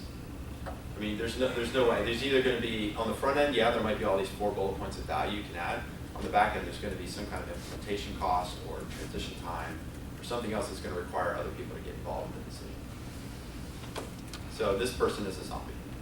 Plus, you don't want somebody not from your company pitching your product. And that's exactly what I tell people. I was like, look, I would absolutely, we have some marketing materials I can send to you. You know, we hand them out at booths and things like that. If you're going to put yourself in that situation, I would hate for you to get in a situation where somebody at your company is asking a question and you're not able to answer it about our product. So if you'd like to do a presentation, how about I just come with you? I'll actually coach you. You can do the presentation. I'll just be there for technical questions. Or instead of doing a one-pager at the next meeting, how about I do a couple of introductory calls with some other key people, and then once people understand what we do, then maybe we can do a presentation. Something like that. You want to avoid sending that one-pager, because that never works. Never works. And then the last zombie I want to talk about is the IT procurement vendor management person. So the job of these people is to keep their job. And it sounds a little negative, and not all IT procurement vendor management people are like this.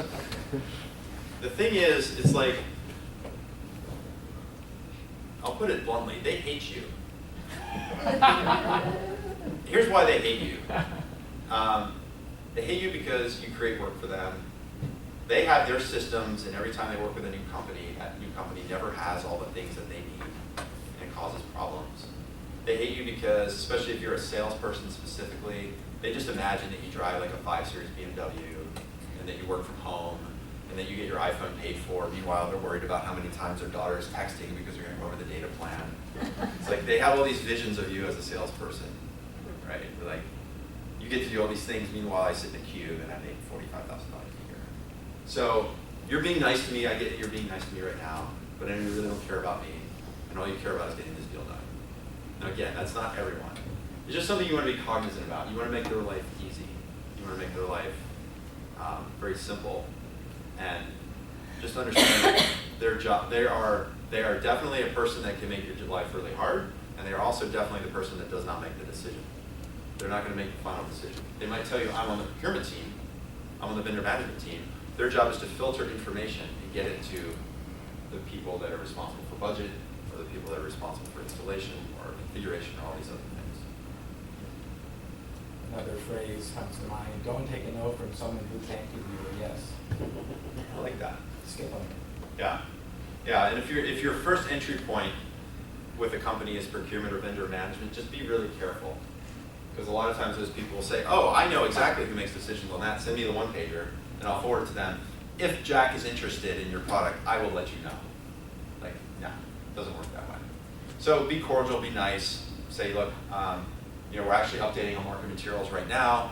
Our marketing team didn't want me to send out new stuff until we get the new ones done, so how about I get back to you in 2 weeks? Would that be okay? And then in that 2 weeks' time, you go to try to find the other buyers. So ultimately, your job is to find a decision maker. And it's by mapping out those user buyers, understanding the reasons people buy, getting to the final person that's making the decision. We're gonna go, we've got about 10 minutes before we take a break. So this is actually a good way to think about these, is you got the buyers on one column and then the reasons they buy on the other. So you can use this strategy. I mean, I've done this even with just a sheet of copy paper at the office.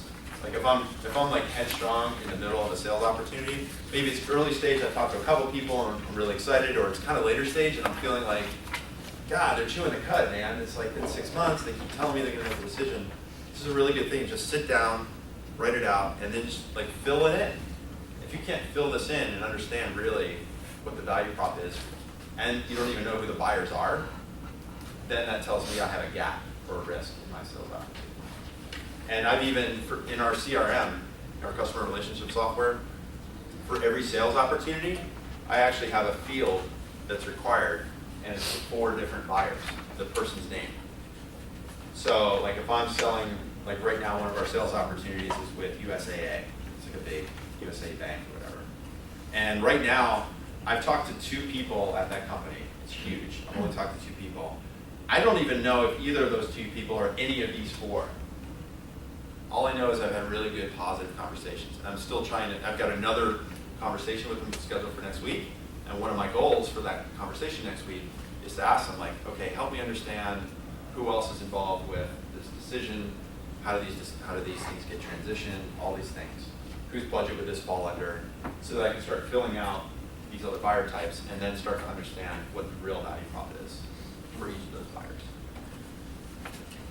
You put a name down by each one on the. Yeah, on so the you just left replace, side? yeah, you just replace the, And then in the boxes, what do you put? you can just start with an easy check, like, hey, yeah, the economic buyer in this sales opportunity I'm thinking about cares about revenue. Mm-hmm. The technical buyer cares about risk. Then you want to go a level deeper and say, like, specifically, how do we reduce risk? So with our product technical buyer, we reduce risk by 45% because this, and this. If your product is the same and your market's the same, doesn't your value proposition remain the same across multiple customers? Generally, it can. Sometimes you end up with different nuances. Or different situations, like, what do you mean? Like Julie was talking about her situation. She happened to get a call from an HR person. Guessing pretty atypical for you. Yeah. You don't normally get an HR person going, hey, I want to buy internet marketing services. So that's a case where it just happens to be, it's a little bit of an outlier, right? Okay. So that you just want to be cognizant of it.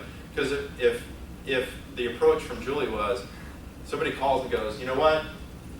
We're thinking about internet marketing solutions, and then Julia fires back and goes, oh, that's great, let me tell you about all these ways that we've increased revenue for all these other companies, blah, blah, blah, blah, and then the HR person is like, oh, okay, that's what you do. Thanks very much. Because their problem is, I got all these negative Yelp reviews, and we're missing out on customers. Yeah, and none of the other people they call are going to realize that. Exactly. I'm going to be the only person You're that the only talks to the person. person about the Yeah. thing that's her crisis. Yeah, and in that first touch point, if you're not, I mean, never assume, first of all. Sorry. And like a great question to ask somebody is, like a very early question I always ask everyone is, how did you find out about us? Or what brought you to our, like if it's an email, if it's a web lead, I always reply back with, what brought you to our website? Or any questions in particular I can answer for you. Because that leads them, the nice thing is, one, it's a question. People will answer a question typically if you ask them a question. And secondly, it helps you understand the frame of reference that they're starting from for you. Like it happened last night, we had a web lead came in around 7:15 last night. And I was like, oh. And I looked up, I was like, oh, let me get back to this guy. And I didn't have his phone number, so I just emailed back like almost right away. And I just said, you know, I looked you up on LinkedIn, saw we're connected to a lot of the same people in the industry. We kind of, maybe we've already met sometime in the past, create some common ground. Any questions in particular I can answer for you. And he replied back within like 3 minutes and said, oh, I was just talking to so-and-so over at Goldman Sachs. We were talking about your software. Can we chat right now? I was like, actually no, because I got to put my son in the bath, but we can talk tomorrow. But he emailed back, and now he's going to come by this afternoon to our office. But it's just that opening question as opposed to, hey, thanks for coming by the website. You know, can we set up some time to talk? Like, this, he doesn't, I was just trying to get an understanding of what he does. So this grid could be really helpful. And what that does is it dovetails into value statements. So now you know what your customer needs are at a broad scale. You know, the companies you're addressing, the market you're addressing, and then you know who the buyers are and what those individual needs are: revenue, cost, efficiency, risk. And then you're just tailoring those value statements to match exactly the needs of those individual buyers. And so when you're constructing a value statement, this idea of it's not what your product does, which we already covered. What need does your solution fill, which we've covered. And then the third thing, ideally, is think numbers. So whether it's percentages, dollars, days, units, our software increases manufacturing of widgets by 16% per day. Or Stephen actually did this, it wasn't related to value statement construction, but he used numbers in a way that was really effective. Because I asked him before the session, I said, so you guys take all the salt out of the water, like how much salt is it? He said, well, we take out 1,500 tons per day. And I kind of did that first. I'm like, wow, that sounds like a lot of salt. Then he said, which is approximately a 1.5 mile train, cars full of sand, or salt. Every day. Every day. So the numbers was not the 1,500 tons of salt that was meaningful to me. It was, it's a train that's 1.5 miles long full of salt. I don't know how much salt 1,500 tons is. Yeah. So the numbers, it can't just be numbers that you're just puking on people because they sound cool. They've got to be numbers that make sense to that person. So you can't just say, hey, we increase efficiency 43%. Maybe it's, hey, with our current customers where we've implemented our software, we found that their calling agents have been able to go from 50 calls a day up to 75 calls a day. So that's about a 50% increase for them. Right? So just a lot more tangible. Make sense? Yep. Good. So we talked about, and this is where you can also fill out the grid. So let's pause there because it's almost 10:30. So we've got, how long are we going? 11:30. 11:30. Okay. So let's come back at 10:40. Is that how long do people usually take? About 10 minutes. About 10 minutes. Get this adjusted. How about 10:35? So when the big hand hit, for those of you that aren't used to looking at clocks like that, when the big hand hits the 7, be back in your seat. And then we'll come see me if you have questions or anything that. The restrooms are this I got the way. feeling that might long, and we definitely have to figure it Okay. out. We're just gonna let it out. We have to walk out. Nothing makes sense. And if, you know, you may be the guy that goes. I came up with That's where we need that to be part of the budget. Inside, this kind of. And you might not even be able to say. Go vet out.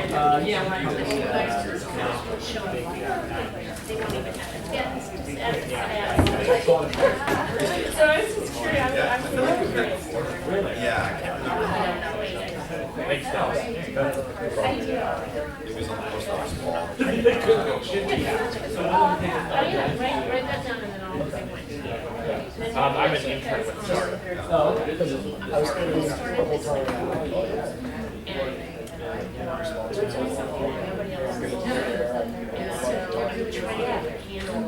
How do you mean the value? Can work out. I used to use it vertically, but that was like a little while ago. Yeah, I don't walk into a room.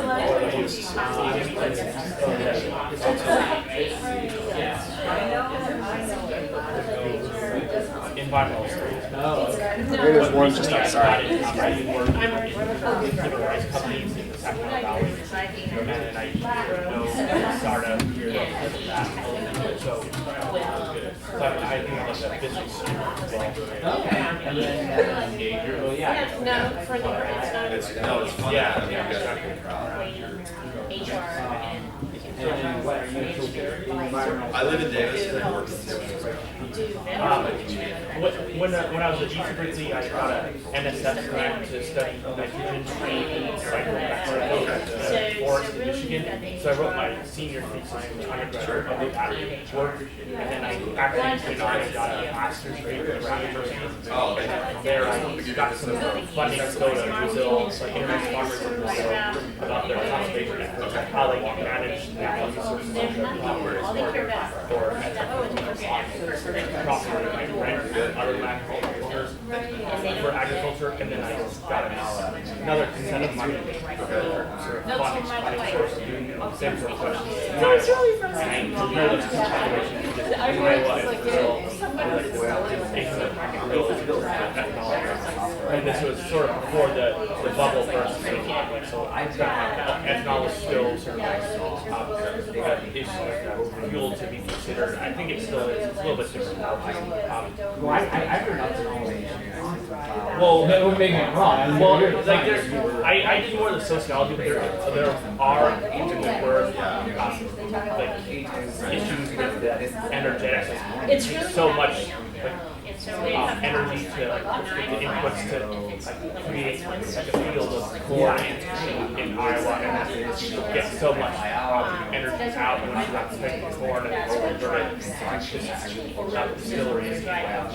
So there's that, and sugarcane is a little bit better in terms of the energy return on investment.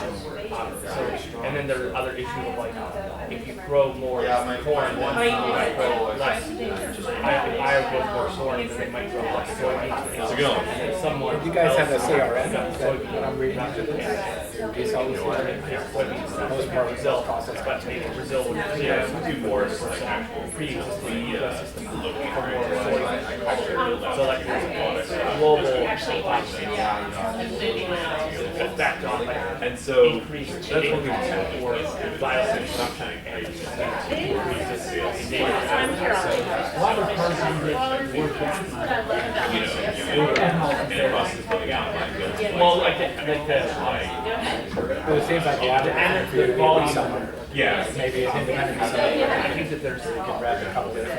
That's that's one thing we look more to, like talking about different technologies that. You would get kilojoules It's just we both do this on the side. ethanol is less than gas. Neither of us are full time. So there's that. But I think it still makes sense for some. Yeah, I would say In Brazil, you have a lot of cars to do it. Yeah, you're up 85. In the US, it's like up to 50. Yeah. A lot of cases. Oh yeah, And then there's that, it's a company actually oxygen, which helps like reduce knocking. I work primarily with private schools and selling to And ethanol is good we want to start going after public schools. Like, no, you absolutely don't want to go to public schools. Private schools already hard enough. Public schools, that's just their But if it's water to like back out to like why there's role it would be bad for water quality. So ethanol is not not I'm wrong, by the way. so they do put in ethanol to help run. Wide variety. So recently we sold what I was doing. Essentially doing customized wholesale printing, which sounds ironic, but with like t-shirts and things. So Right. Well, yeah. There is pretty much anything that you would. well, there's a lot of politically flower corn growers. Along So those just lines. essentially, customize brainstorming built in. And not only for like having cars for the US subsidies, so like Would you say the name of that company? tariffs, so like national fire. Yeah, so this one's actually like software that you can actually go on. Okay, yeah. Service fire extinguisher. We want to add all the cars. Extinguish fires. Oh, okay. So fire suppression. We've put them on So to. are they like the So, yeah, there is that. I know a little bit about that, but my main focus is like how, complex like, engineering considered that like, have the process like Competitive with. check all of them and make sure that all of them are and stuff like that. That's what the. So we have to doing that. So, you know, it's a great way, especially with speaking. oh, it's like a little holder. So we have individual processes and then it's like, yeah, it's like this Manage your you guys life. want to things, you know. Well, they need to increase the efficiency.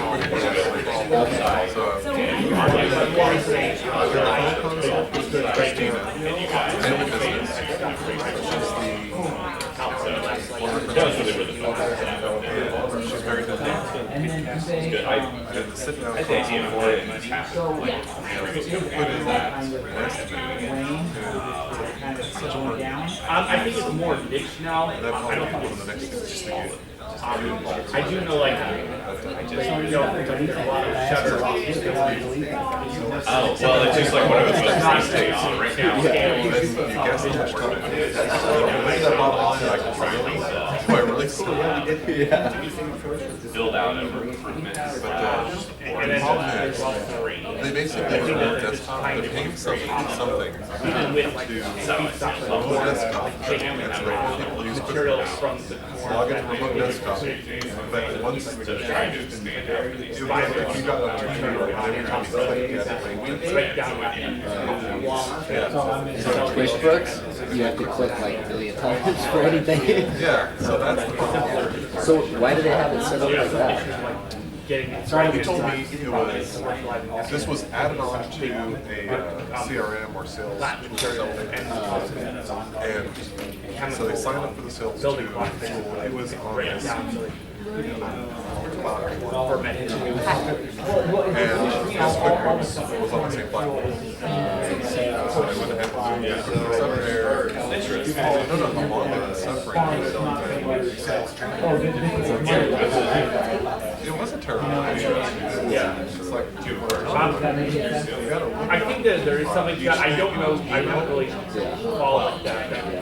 Usually my first career is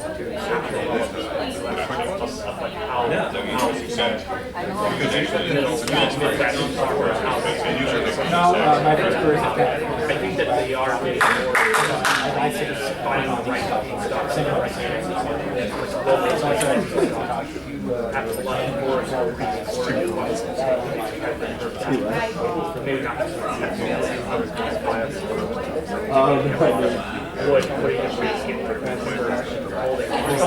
Like a utility belt? Oh, like good.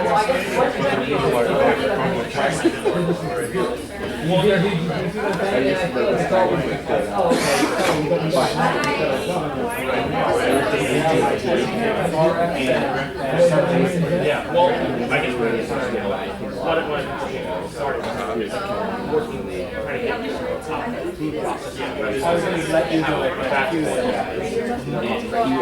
You always have to why, I don't know. I know one was like his AT&T, like his business AT&T. Yeah, my buddy. I don't know why yet. Of course, all three of them are like the top of the line. I mean, have all, just like your, that, have all three of them on the top. You're like, which one is it? So that it will like limit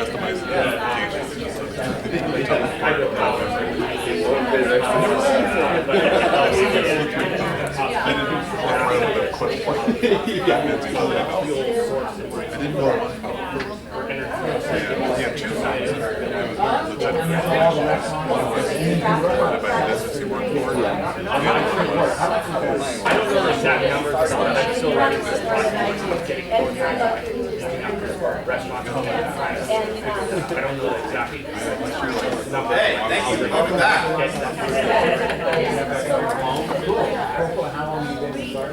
I did an internship with them because people were like, I think I'm pretty sure.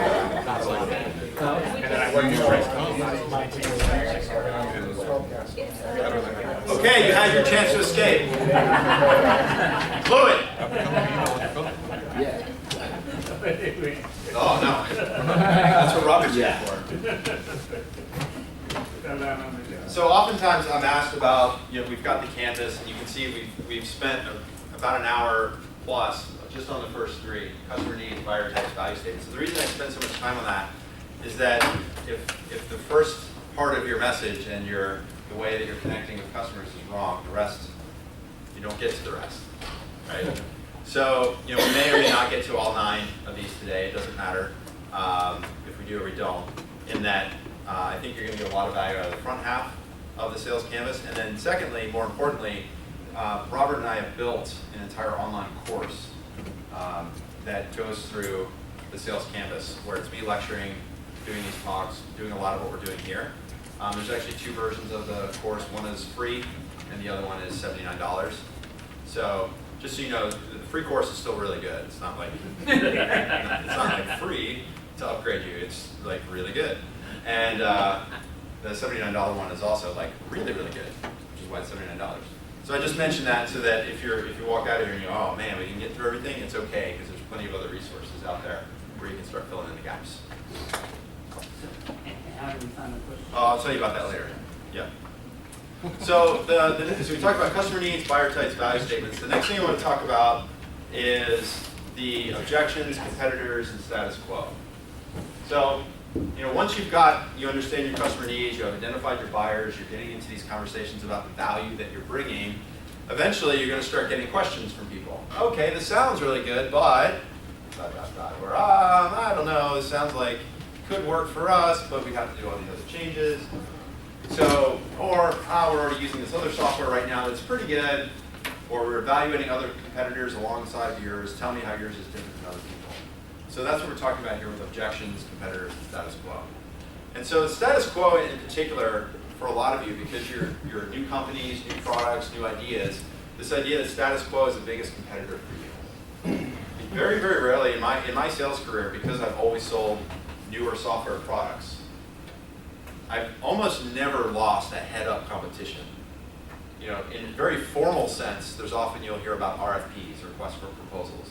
Those are usually coming from very large companies or government institutions that are required almost, either by their shareholders or by the government, to send out a formal request for proposal, and then there's this very specific evaluation criteria. In most cases, though, with most of the companies you're going to be dealing with, you're meeting people as business cycles go along, you're meeting people at conferences, at events, people are coming to your website. They may not have a specific timing, and they may not be going out and looking for 5 or 10 or 7 different competitors to compare against. They're just looking for answers to their questions. They've got a need. So the biggest competitor you're going to have is status quo. Getting these people, like we said, they're lazy cows, they don't want to move. And understanding that people at companies are naturally risk averse. That's why they're lazy cows. Because the pain from any loss or bad decision, the embarrassment of bringing you along the sales process and even installing your software and using it, if it doesn't work for some reason, even if it's guaranteed, the pain from that loss or embarrassment is much, much greater than the pleasure they're going to get from the game. So this is a natural human behavior. It's been proven time and time again. Very, very few people have been shown to be risk-loving people. Right? It's a very small percentage of the population. Most people are very risk-averse. It's just a matter of how risk-averse they are. And so that's why we use this canvas, because it helps you understand how to bring people through that process so that they're feeling like they're educated and that they feel like they're covered in terms of what your product does and it's going to do what you say it's going to do. It's going to help them with their decision process. So one of the things I often ask people to do is to take just a couple minutes, and I'd like to do this here, is ask yourself, given your customer, given your product, why would your customer do nothing? Or what is the single biggest objection that you might face? What is the biggest obstacle you might face? Like if somebody gave to you a magic wand and said, look, this is the one thing, you can use this magic wand for one thing to remove an obstacle in the sales process, what would that obstacle be? So think about who might be your competitors, what might be the biggest obstacle or objection, or specifically, why might your customer choose to do absolutely nothing or stay status quo? So just take, I have 6 minutes, but we'll just take like 2 minutes to do this, and then we'll share a few, and then we'll keep moving.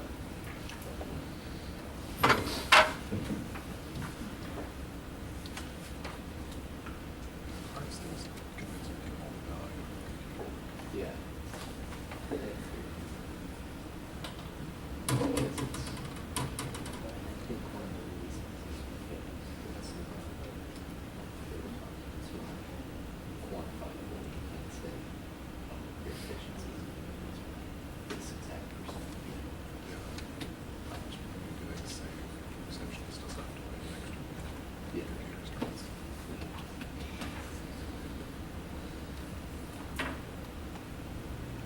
As you're thinking about the question, why will your customer do nothing, a lot of times it's helpful to think, going back to what is the value proposition that you're bringing?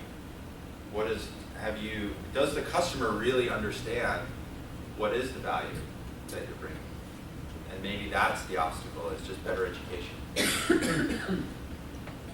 Or presenting your product in a way that's insightful as opposed to from a very marketing sort of perspective.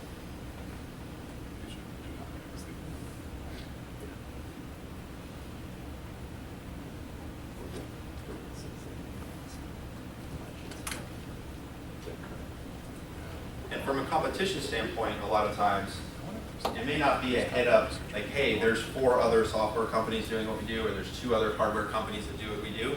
Sometimes the competitors are internal solutions. So in the banking world, may or may not be surprising to you, but a lot of the banking world is just running on basic spreadsheets and SharePoint websites. Yeah, it's scary. I mean, we had the crash, and underneath all the piping, all the pipes and everything that runs these banks. A lot of it, like once we get inside the banks, we realize they're using SharePoint websites to manage process flow, or they're using Excel spreadsheets that are getting emailed around to manage customers. It's not, those become the competitors. That's status quo, but they're also competitors from a sort of usability standpoint. So who would like to share a couple of what they think would be a reason a customer would either do nothing, or what they think their biggest obstacle objection would be? I have people who want to have more business from the internet, but they want to maintain 100% privacy for themselves. So they don't want to get out there. So that they want leads to come in from Twitter, but they don't want to tweet. Yeah, and they don't want people to know their name. They, really, I'm kind of like a private person, and I don't want, I go, it's hard to engage with people socially if you will not say hello to them. So what are a couple options that you might have to overcome that obstacle? I don't really know. I've had that as when someone says that to me, it's like, okay, Well, I have to believe that there's at least one person in the world that is now on social media that when they first came across social media, they thought it was really stupid and silly. Yeah. But they didn't want to get out there. And even further, you can sort of winnow it down and say, well, are there other, either your current customers or people that you know just generally that do a lot of their internet marketing, whether they use your product and service or not, that at some point, like, people like, I don't know, who's somebody who's really active on social media? Julie. Laura. Laura. Okay. No, this is actually, no. Yeah, I forgot. Laura actually runs the city of Sacramento. One day I woke up and noticed she hadn't tweeted in like 37 minutes, and I thought the lights were really loud. So what was the very first interaction with, say, Twitter or Facebook? What was your initial, did you go, oh my God, I can't wait to get 50,000 followers? No, I wasn't really focused on followers. It was just a new tool that I thought was cool. Were you worried about privacy at all? No. Not at all? No. Interesting. But I think I'm unusual in that regard. And you probably weren't that way. Yeah, no, it was like friendly. It was like an increased opportunity to make friends. Yeah.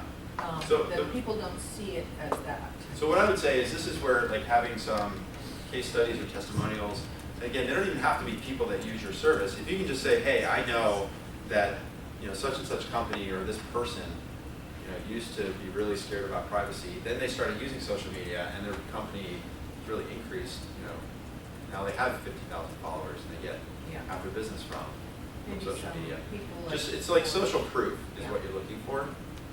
So that would be a way to overcome obstacles. So that you want to get to the point where you have 2 or 3 or 4 of those examples, and maybe 2 or 3 or 4 examples that are very similar to the customers that you're going after.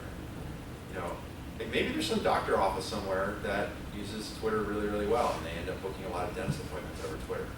Who knows? I'm sure What you about can using find a it. pseudonym or some other form of? Yeah, I mean, I don't know. You're probably better to answer that question. I know some people feel like, you know, using a pseudonym is kind of disingenuous. Like part of being social media is you're out there.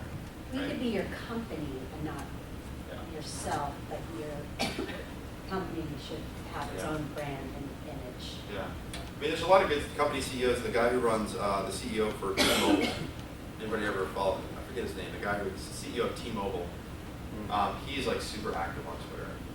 And he'll even like tweet things like, hey, just stole another 3 customers from Verizon. I was visiting a store in Oklahoma and we was watching and we saw we just had 3 Verizon people switch to T-Mobile. Like he's very aggressive and sort of does it as just kind of a shtick.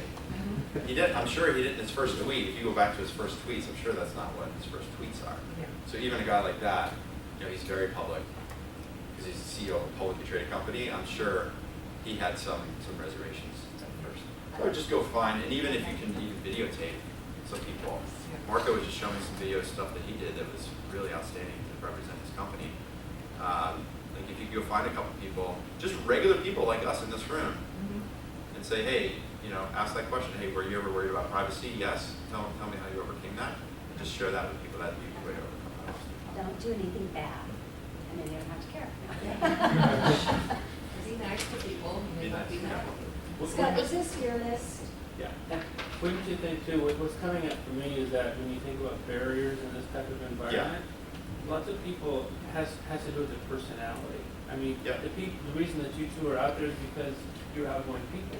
I mean, there's other people who are running businesses that have a personality type that are very introverted and very concerned, and so that would be something maybe to think about. How do you help somebody? Turn that into, it's almost like a judo. I think it's judo where it's like you turn the aggressor's movement against them. So you almost turn that trait. You say, oh, you're an introverted person. Great. Guess what? These 3 people are also still very introverted. This is how they use social media in their own way. You don't have to be, you know, blathering on like Kim Kardashian on Twitter. You can go be yourself. Like I'm personally a very analytical person, obviously very process driven. Like I'm not, like if I tried to do what Laura does on Twitter, people are like, who stole Scott's Twitter account? Is it Laura Good again? So you want to sort of look for creative ways to turn those, you know, negatives into almost strengths. Like, oh, wow, you're afraid of being on social media? That's great, because those people end up benefiting the most. Let me show you how. I think that a customer does nothing when it lacks clarity, or he or she lacks clarity, and it's up to you to be extremely clear on what you're selling, what your company does, how you do it, and the more clear you can be with them, the more information they have to make a better decision. So for us, we go way above and beyond of really being clear. Five-deck PowerPoint presentation along with very detailed proposal, along with the video. You know, we'll go above and beyond to be extra clear, because it is real money on the line at the end of the day, and more importantly, like we talked about earlier, is time. You know, you spend time with these clients, spend time acquiring them, and it's not cheap. And when you do get that conversation, you should be extremely clear, and that's on me as the founder. Yeah, and you know, it's kind of an old sales mantra where it's like you almost want to welcome some level of objections or questions or resistance, because that allows you to answer questions and engage with customers. So there's 2 ways to kind of handle this that have worked for me. One is anytime somebody raises an objection, they might say something like, you know, that sounds really good. It just doesn't seem like we have the time right now to implement your software over the next 6 months because we're really busy on these other things. And the first thing I'll go, you know what, that's a really good question. You didn't ask a question. He gave me a reason. I go, it's a really good question. Here's the way we handle that. It turns out that when we deploy with customers, the last deployment we just did, actually, let me tell you about it, that we got a phone call and 3 weeks later we went live, and we only had to get about 20 hours of the IT department's time. Can I talk with you and show you how we did that? You're just like dismantling Because what they're expecting is like, I'm going to give them this great excuse that works with every other salesperson. I'm going to tell them we're really busy, we don't have time, and then they're going to go away. If you turn around and go, oh, that's a really great question. I'm glad that you brought that up. Because it turns out that's one of the best things about our software is that we can implement so quickly, and we're going to start with a really small pilot for you. You don't even have to worry about wrapping up all your IT resources in this. What other questions did you have? What are they going to say to that? Right? And so on the opposite end is when they don't give you any feedback, which is terrible. Like, oh, that was a great presentation. Can you email me the deck and we'll let you know? I hate that. It's like, what do you say? No, actually, I'm not allowed to email you our marketing deck. No. So if I find myself in that situation, there's two things that I find myself doing. One is I'll say, it doesn't sound like you specifically have any questions right now. Could I suggest to you 2 or 3 questions that often come up at this point in the conversation? So if they say, yep, no questions, sounds great, we'll have to think about it, I go, great. So as you're thinking about it, you may not have specific questions right now. I'd like to suggest 2 or 3 questions that often come up at this point in the conversation. And I'll, whether they're common questions or ones I just make up, you're just trying to generate conversation. Like in my case, enterprise software, if they go, wow, this looks really cool, let me come back to it in 6 months, or send me the deck and I'll share it with my team. I'll say, you know what, 2 questions that really come up for us right now in this part of the conversation typically are info security. So a lot of people want to have their info security people kind of look at our software to make sure that we match and meet all the requirements to make sure your customer data is secure. And then the second question people ask about is, like, how do we actually what's the first thing we do once we go live? Like, how do we go live with you? Because it's one thing to go, wow, I can really imagine your software being used here. I think everybody would love it. It's another thing to say, like, tactically, what's the one thing we got to do first? So those are 2 questions that often come up for me. Do you mind if we maybe talk about those so that as you're sharing this information with the rest of your team that you can address those with them? So it's just a way for you to either create objections, in a way, create those obstacles so that because then they might, 1 or 2 things will happen. Like, oh my God, those are really great questions. I never even thought about those. Yeah, info security, maybe I should get Bob involved so he can look at your software. Or they'll go, you know what, those are actually not really important questions for us right now. Oh, so what questions do you have? What questions might you have? If you had a question, what would it be? If I paid you $100, what would your question? And at some point, I'll even make a joke. I'm like, really? You don't have any questions? Because I've taught lots of college classes, and like, you know what, Mr. Customer, like, nobody ever has a question, and then they get a 58 on the exam, and they wonder why. Like, come on, man, throw me a bone. You gotta have one question. Maybe he's ready to buy. Maybe. But yeah, maybe you just go, oh, well, if there's no questions, then how about I just send you a contract? What? Okay, well, you gotta have some kind of question, right? He's kind of in limbo, he doesn't want to move maybe, so. Yeah, it's just a way you want to get these people, because you've done all the work to get them, like you've identified the need, you figured out who they are, you got them on the phone, you've got these value propositions. Now it's sort of like a stall point in the sales process. You want to kind of keep it moving forward, right? And then another question that you can ask is, like, if they say, hey, we're going to wait 6 months or something, and you go, how long have you had this problem? If you want to wait 6 months, I get that, you're really busy. How long has this really been a problem? In our world, for banking, it's been a problem for 20 years. We're talking about systems and technology. So we can wait another 6 months if you want to, if you really, really want to. But it seems like you've been waiting 6 months for the last 20 years. How about we just think about, let's just pretend we were going to deploy a pilot. How would that look? Let's just pretend for 30 minutes what a pilot might look like. And it's just a way to figure out, really vet that person. If they finally go, look, man, it's really not for me right now. All right, cool, I'm good with that. At least I know I went down swinging. So, does this help a little bit? I'm probably in a more rudimentary position, Scott. I have been approaching what I consider potential customers where I can see, and I'll use it as a facet of website analysis and flow and ways to add greater value to their website without really adding costs, just some features that would be beneficial. And the people that I have talked to at, I'm thinking one prospective customer, they're shutting me down. They don't see any need for change, they don't see, and I said, well, what if I could increase your sales through some of these changes, make your website more valuable? Well, yeah, you know, but whatever, I'm getting shut down. I've even gone so far as to say, look, here's my guarantee. I'll guarantee I'll do what I say, don't pay your bill until. Well, they won't pay it anyway. Yeah, probably not. Let's talk afterwards. Okay. So I can understand more about this specific situation. Because it might be just one little tweak that we can do. Okay, I appreciate it. Yeah, sure. So, and this actually though is interesting because it brings us to the next part of the panel of the canvas. We're talking about implementation and support. So we're talking about needs, buyers, values, objections, and now we're talking about support, but we haven't really closed the sale. Why would we be talking about implementation and support at this point in the sales process? For them to trust us. Part of the value? Because you're just assuming the sale? It's what? You're just assuming the sale already happened. It's partially assuming the sale. Stephen, what did you just say? It's like get them to trust you. It's part of the trusting of the process, right? So we're talking about, a lot of times this is a point where people might go, you know what, send me a proposal, right?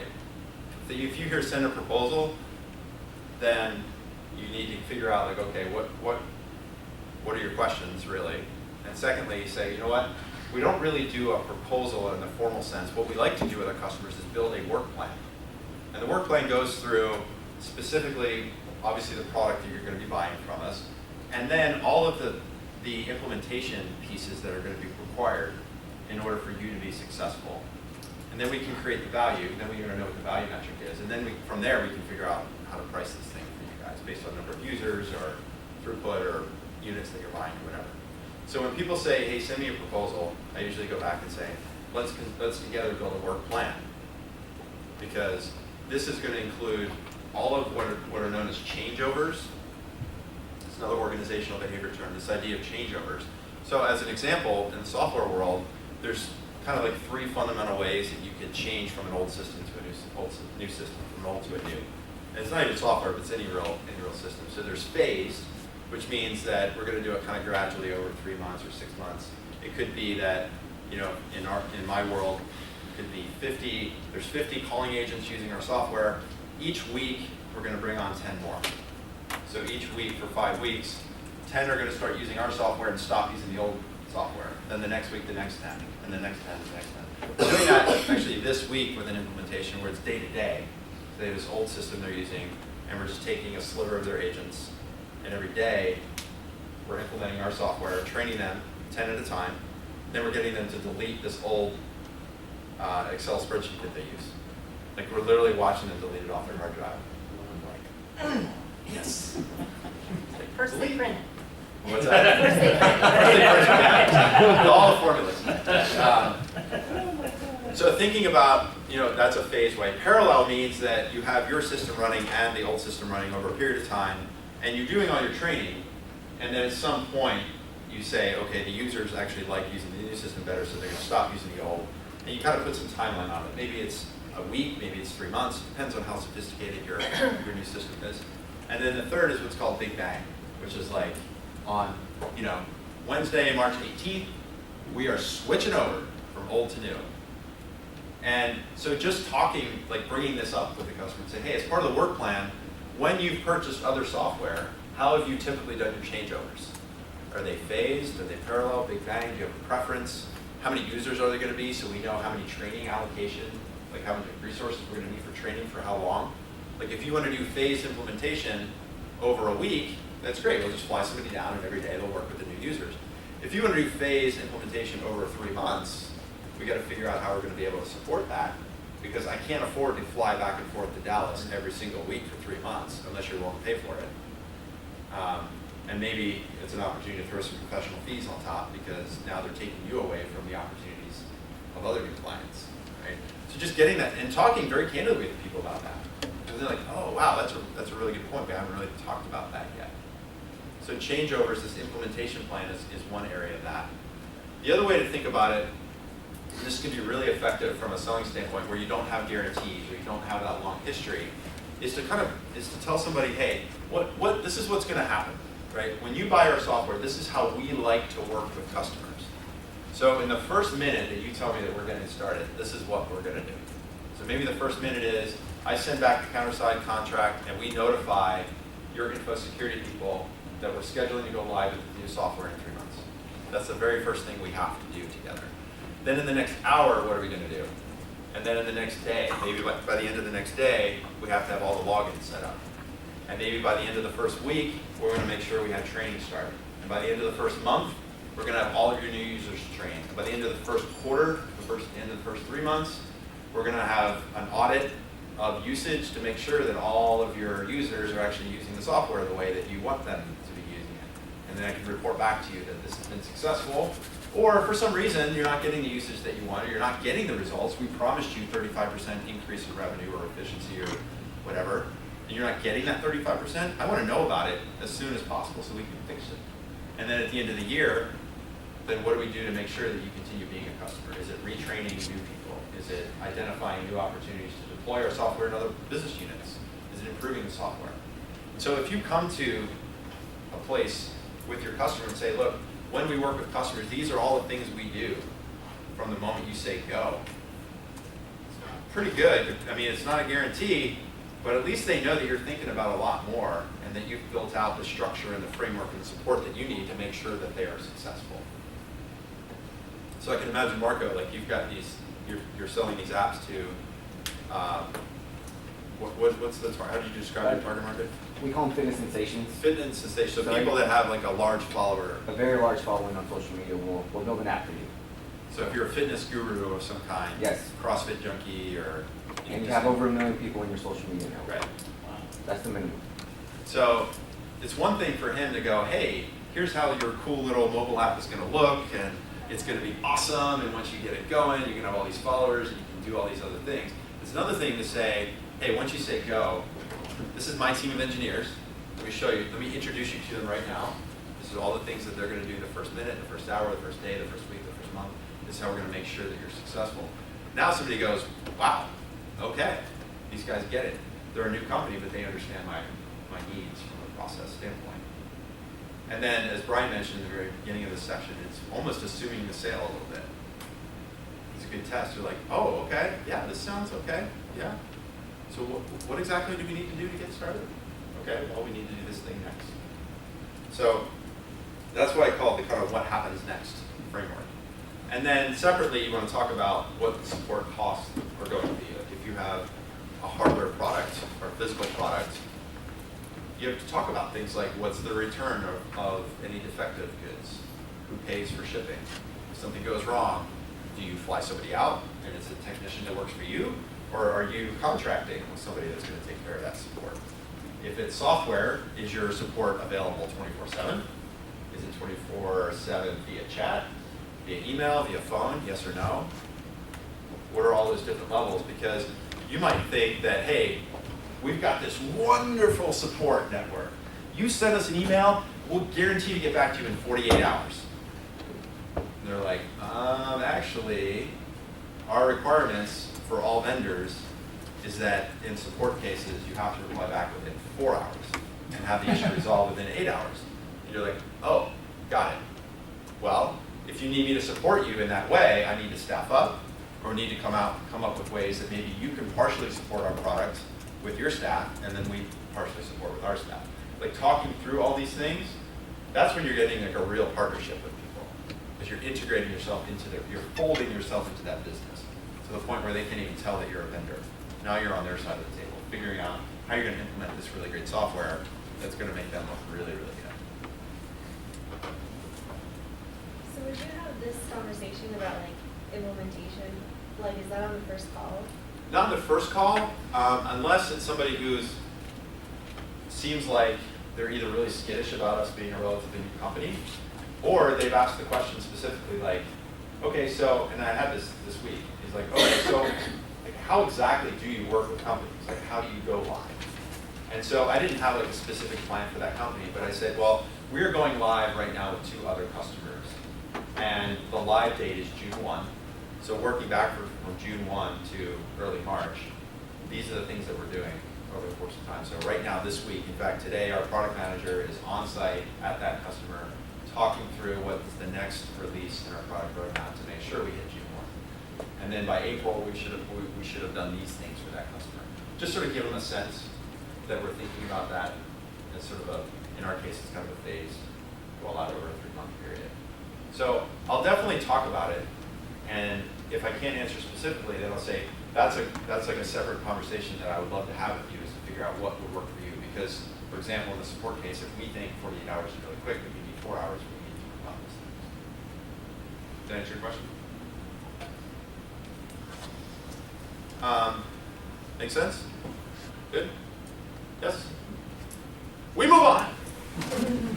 I had a professor at USF, Dr. Lau, and we didn't have this, we had chalkboards. It was like a 3-hour lecture on Monday nights, and it was all like equations and stuff, and he would just be firing, it'd be like a cloud of dust, and he would never turn around. He would just keep doing these equations, and you're like trying to write them down, turn around, and he'd go, is it clear? Yes? We go on! No, I have a question. So I always think of Dr. Lau.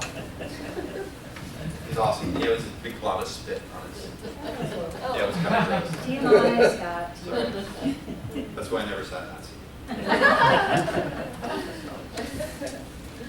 seat. So kind of bringing it back as a loop. So we started here, and then after you kind of go through these areas, the buyer types, value statements, objections, implementation, you can start to see it. Like if you think about that sales opportunity I asked you to imagine at the very start of the conversation, did you know these things beforehand, before walking in here? Or at least do you have a path now to figure out how you can fill these gaps, identify where you might have a risk? Or if you're finding like, hey, we're getting good conversations with what we think are the right buyers. One, are you sure they're the right buyers? And two, if they are the right buyers, are we kind of having some fall off? Are things stalling because they either say, sounds good, send me a proposal, or no question, sounds good, or sounds cool, let's wait 8 months. So the idea is, that sounds like a risk area potentially for you. Or if people are like, oh, it sounds kind of cool, but you guys are still a little young, your product's not baked out, or you're new to this area, maybe in a year after you've kind of proven this with other customers, that's where maybe your risk area is creating that implementation, that support, that what happens next when you work. So it's figuring out where you have these gaps and risks in your sales process for an individual opportunity, and then more broadly as you're building out your company. At what point do you make the formal sales proposal? Is that the work agreement at 9? Yeah, so it's interesting, like, it's almost that becomes a parallel conversation, because you're talking to the business unit and they go, you know what, this sounds really good. I think, once we know what the value is, and once we know how you're going to support us, it seems like we have everything we need in order to kind of put together a contract. Yeah, 5 is information gathering. So.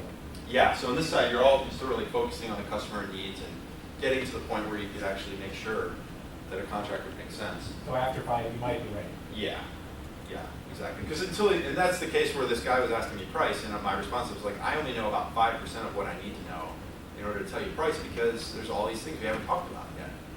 So yeah, it's all information gathering, because you have to fill those gaps before. Otherwise, you're going to have like a blank contract with a bunch of unknowns. You're going to have a bunch of lawyers bringing up stuff that you should have thought of in the business.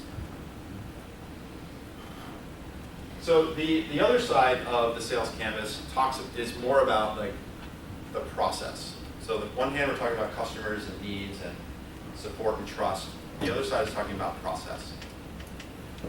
So I'm going to go through these pretty quickly just to give you some introductions to them. And then you're welcome to come see me after, and then I'll show you how you can access the free course. So there's a really, really good book. If you're doing any kind of business-to-business selling, I highly recommend it. It's been around for about 30 years. And it's still, I reread it about every 2 years just to refresh myself. And it's called Major Account Sales Strategy. It's by a guy named Neil Rackham, or Rackham, depending on how you say it. And he basically, he went through and did, he's called the professor of selling. He's very cerebral, and he went and did studies, and what he found is that there's primarily four main stages to a sale. There's needs analysis, which we've talked about a lot. There's evaluation of options, which is basically saying, okay, I have a defined need, that you helped me define or that I knew I had to fill. Now I'm going to consider options, whether it's in-house solutions, you as a software company, hiring somebody else, sort of kind of toe dipping a little bit and seeing what's in the water. Then the third stage is resolution of concerns. This is where they've kind of figured out, okay, we've thought about all of our options. There's 2 or 3 that sound like it could be doable. What are the concerns we would have with those 2 or 3 options? And then finally, the fourth is implementation, which is now let's get started. What does it mean to go from, hey, we want to get started to actually rolling along with that product? So if you, again, highly suggest reading the book. There's also some short white papers that you can find if you just Google this guy's name. But think about this as think about your sales opportunities. A lot of folks think that they're much further along in the sales process because they're having a lot of interesting conversations, but they've never actually had really hard questions around like, these are my concerns. Can you make sure that you're totally secure in the cloud? Or can you make sure that you're going to be able to do training? So think about that as kind of an easy framework, these 4 stages. Before each of those stages, there's kind of a process that we take, right? We qualify a lead before we can really have a deep conversation with them.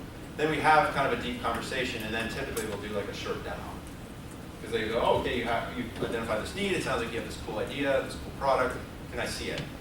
And then they go, that should be evaluation of options, sorry. Then they're going to go, okay, you kind of made the first cut. What you showed me is interesting. It looks like it could meet our needs. Then they go into this kind of evaluation of options stage. Then after that, they go, okay, send me a proposal. Right after they started evaluating some things. And that's where, through that proposal, you want to start raising, or that work plan is where you're going to raise those concerns that they may have. And then the final concerns that they're going to have are things like the technical, what's called the technical demo. That's when they get that IT guy, the security guy, the risk guy comes look. Before they say go, they want to make sure that your product does all the things that you say it's going to do. And then you get into implementation.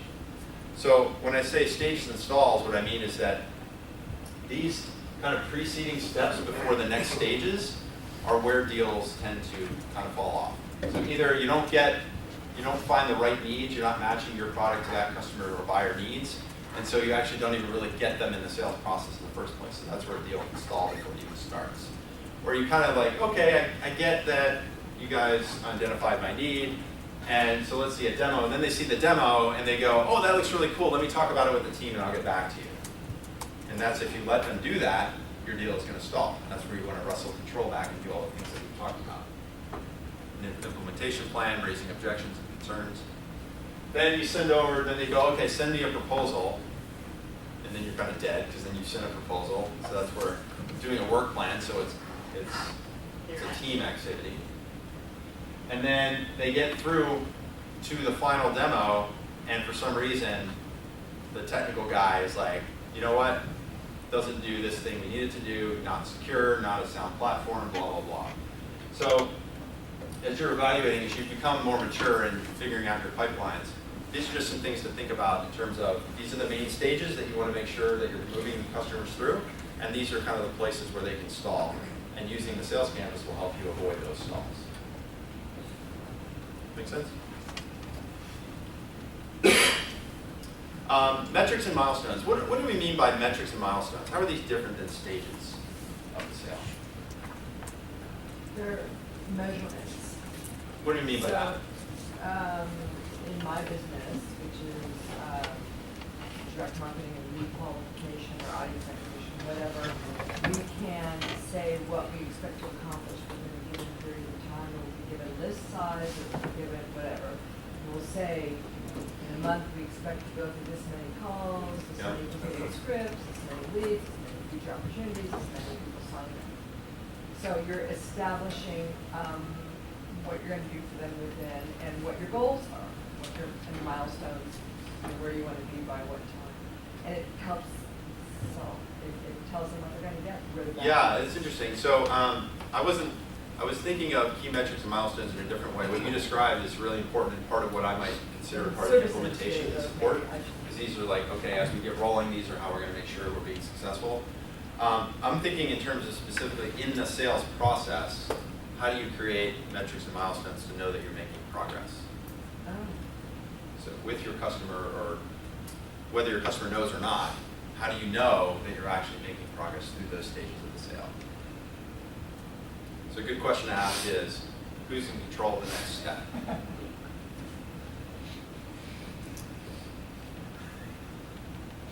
Anybody ever have this situation? Like, yeah, you know, you've maybe had 3 or 4 conversations with this guy, and then all of a sudden he's like, yeah, you know what, sorry, I'm really busy, don't have time, got to travel, blah, blah, blah, blah, blah, blah, blah. So all of a sudden he went from really interested to not interested. And a lot of times it's because we haven't established how do we know we're actually making progress with the sales opportunity. So here's a couple of really good specific items that I've used. The first one is a non-disclosure agreement. So this one, you have to be careful, right? You don't want to do it, obviously as a salesperson, you're not going to call somebody and go, hey, I've got this really great product. I would like to sign an NDA with you before I tell you all about it. Like, no, that's not what we're talking about here. It's actually the reverse. It's like, hey, we're having an early conversation. You're telling me about these issues and challenges you're having at work. I'm sure you can't get into the specifics because you've got proprietary data or customer information you can't share with. But now we've had a conversation or two, maybe even seen a short demo of the product. It seems like there might be something here. So that I can understand more about your problem and you feel free to share things with me, would you mind if we sign an NDA? Or I found it's really helpful to sign an NDA so both of us can talk very candidly. So I've had two customers this past week that they volunteered to me before I can get to it, which was great. They said, hey, we're having this conversation after we had like 2 preliminary conversations, and they said, hey, we're going to do like a deeper dive in our next call. As part of that deeper dive, would you mind if we signed an NDA so we can kind of shed some more light as to what our current systems are or what our problems are? And I was like, sure, absolutely. So an NDA is a really good metric or milestone, because if people aren't willing to disclose information to you, how are you going to know if you can solve the problem? Introductions to other buyers. So you have that one point of contact, you met them at a conference, you met them at an event, you got to introduce them from LinkedIn, whatever. And if that person is really quickly willing to, hey, this sounds really cool, why don't we have another call, and I'm going to bring Mary and Sarah and John, because they're also would be people that should be involved with this sort of evaluation. So that's a good metric for yourself to know, like, hey, you can always have endless conversations with one person, and you feel like, oh, that was a really good call, he's really excited. That was a really good call, he's really excited. It's a good metric for yourself to say, hey, are we starting to talk to other people across the organization? Are we identifying those other buyers to make sure that I know we're actually making progress and not just having a never-ending set of interesting conversations? How far in is that, and how should you phrase that? Because I'm always on the phone with somebody, and I know they're a user, but I know they're not the buyer, and then I'm always like, so yeah, let's just set an appointment for next Monday, we'll chat, and so are we gonna loop your boss in on the conversation? Yeah. Should I say like your boss, or I always say like your coworkers, or anybody else in the decision? So what exact words? That's a good question. So a couple ways I've approached it. I've said, who else do you usually include for decisions like this? Or who else is usually included for these kinds of decisions? Because I'm sure, yeah, you're at a big company. A big company can be 100 people. A big company can be 10,000 people. You know, you've got a lot of people that would be potentially using our software, using our product. Who else do you think should be included in this conversation? Because if they're a zombie and they go, oh, I make the decision, or send me a one-pager and I'll send it around to the people, or I'm not going to share that information with you right now. They go, okay, I'm probably dealing with the wrong person. So you do it in a very tactful way and say, like, who else is typically involved with these kinds of decisions? And even sometimes what that'll do, they'll go, you know what, actually I have no idea. You're like, okay, I'm probably dealing with the wrong person here. And then you can kind of take some leadership and go, okay, well, I don't know how your company's set up. With other customers, we've usually had like a VP of marketing and the director of IT. Usually want to take a look at what we're doing. You know, who are those people at your company? You know, that sort of thing. And as far as how quickly you should get introductions, I usually think of it should be coming out of the first or second conversation. Give that person the opportunity to feel like they're taking ownership of this new technology. You want to make them the hero in this. Like, hey, you know, you took the initiative, you vetted us a little bit, and now you're bringing us to your boss or your coworkers across the hall. So you never want to say, hey, let's, can we schedule a meeting with your boss? Partly because like titles nowadays are goofy. Like somebody says that they're like customer success manager, and you're like, turns out that that's what they call themselves, but they're really the CEO of the company. I mean, Craig Newmark from Craigslist, he calls himself a customer success manager, I think, or customer service manager, but he runs Craigslist. He's obviously an outlier, but you just want to be careful to assume too much. Right? An on-site visit to your office. So this is something we do simply because we're talking about really big, heavy enterprise installations, and we're dealing with pretty high-level executives. We try to suggest to people, hey, now that we've kind of vetted out that we can solve this, we think we can solve this problem, we'd love it if you could come to our office in San Francisco. You can meet the team, meet the engineers, meet the product people. We'll spend a day, we'll come up with a full day agenda. Not everyone does it because they're really busy. But if somebody's willing to go, you know what, that's a really great idea. I'm going to be in San Francisco in a month anyway for this conference. Go, great. How about we set aside Tuesday morning and have you come by the office? That's a really good metric to know. Another one is, I call this a technology audit. So if somebody's willing to, if they say, look, how would we move forward with this? And you go, one of the things we always want to do is what we call a technology audit. We just want to understand what your systems are so that we can figure out that and confirm that our systems can talk to your systems. So who would we talk to understand more about how your enterprise is architected? That's a good metric. And then the last one is going through and doing that work plan, that implementation plan. If they're willing to do that with you, that's a good metric for us. So you mentioned about creating some deadlines, with customers. It's a great way to say, hey, it's March 17th. You guys are busy. We're busy. Why don't we agree that by April 15th, this should be either you guys want to proceed with a really serious look at our solution, or maybe it's just not the right time.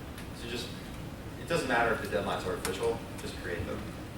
And try to create scarcity if you can, which is like, it's really hard because you want to sell to everyone. But you also, if you're an early stage company or you're a growing company, you got to be fair to yourself, be fair to your customers, and say, look, we really want to work with you. We think there's a really good fit here. We're going to be going live with 3 other customers, and I just need to make sure I have my engineers allocated at the right places. So if this is something you want, I'm not saying you need to buy today or anything.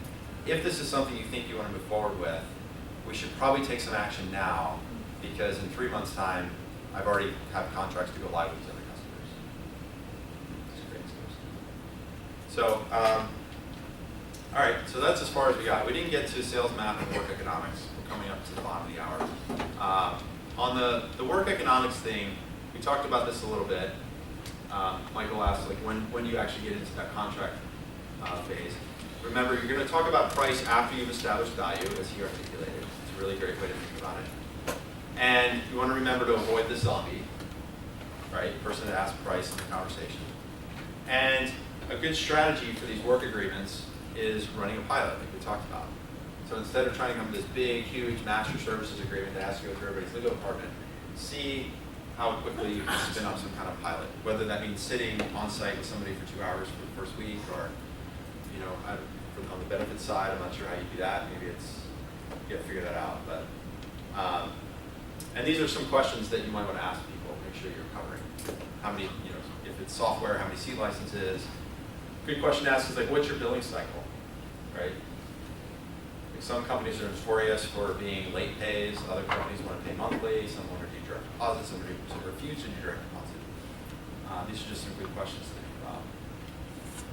So we'll just wrap up there. And so as we wrap up, it's a cat burrito. So look, just to kind of recap what we do at SalesQualia with Robert and I. So we have a number of different products and solutions. So we kind of think of it as you have your self-learning tools where we have books and online courses. Then we do workshops like this. We do one-on-one coaching. Then if there's a deeper dive required to do some advisory or consulting kind of work, we can do that. And then Robert in particular is very good at doing talent recruiting and team development. So like, he personally hired an entire sales team for a software company in Colorado, just vetting out people, just making it really, really more of a process for this company. It's a German-based company that had a beachhead office in Colorado, and then they had a German guy running the office who was like recruiting and hiring people. Not the best cultural fit, trying to find software people in Colorado.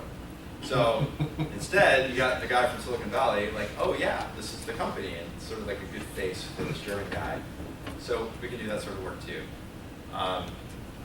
On the self-learning side, so I mentioned about the online course. So I've written 2 books. These are $5, $4.99 on Amazon. You can find them. Just search my name on Amazon.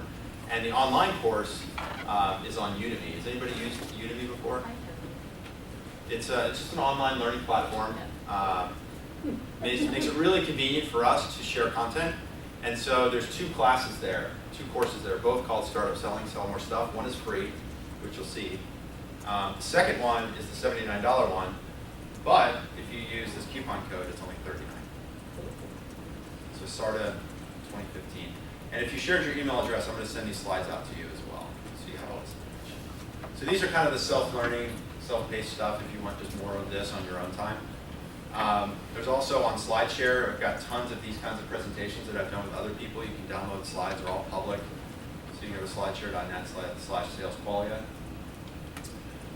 The last thing I wanted to offer is that in the next couple of weeks, I haven't picked the exact time and date, but we're going to be doing a live webinar on using LinkedIn for customer development and sales. So I've had a lot of requests. People go, okay, I've got 500 plus connections. How do I use this whole LinkedIn thing to actually find customers, or at least do market research, customer research?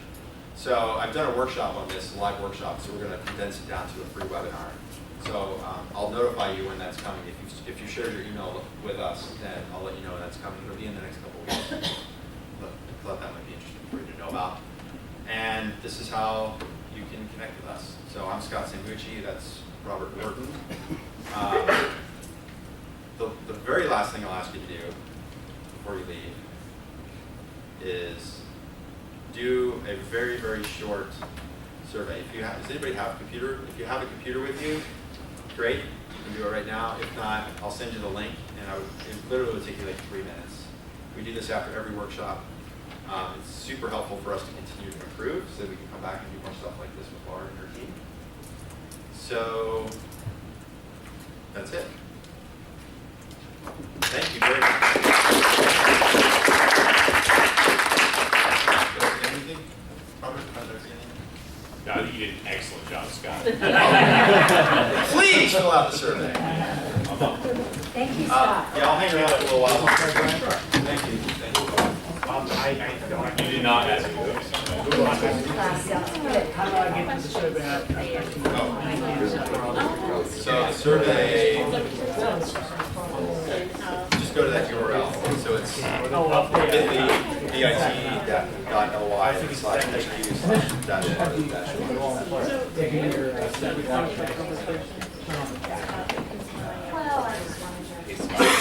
Sir, do you want to go get this? Are you here about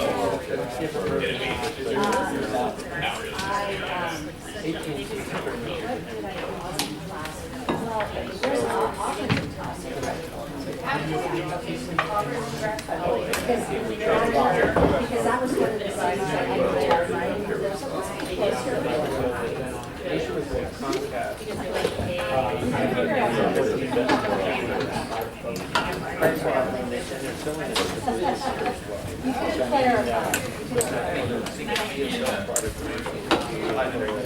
I did say but I don't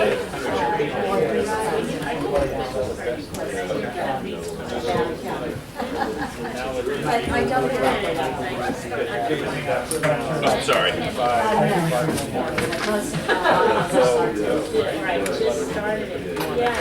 saw that you registered. It's in your neighborhood. That's just an allowance.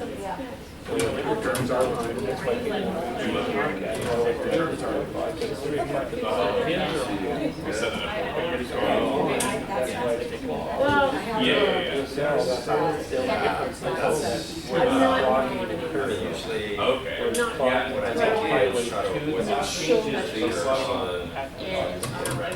How people come into it. So, for example, like, yeah, exactly. So, It does a couple things. One is people really want to talk to the guys who are just all around. And secondly,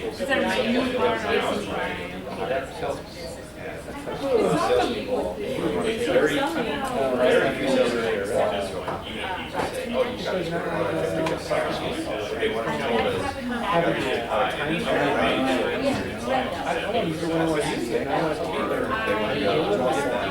to attract the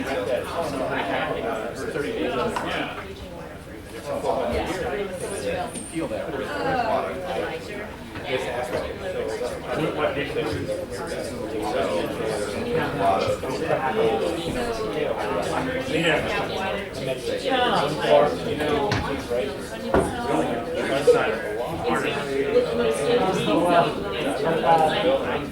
Can you do like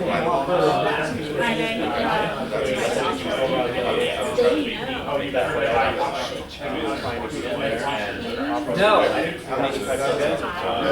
Clear wire is actually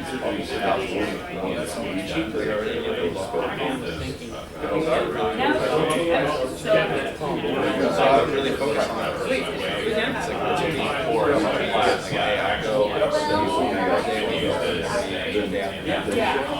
Just make that because then when they go to their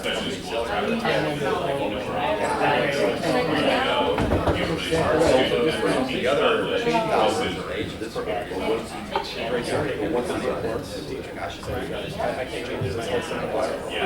that salesperson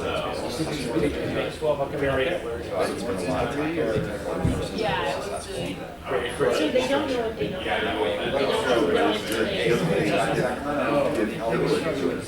My preferred model is yeah, sure.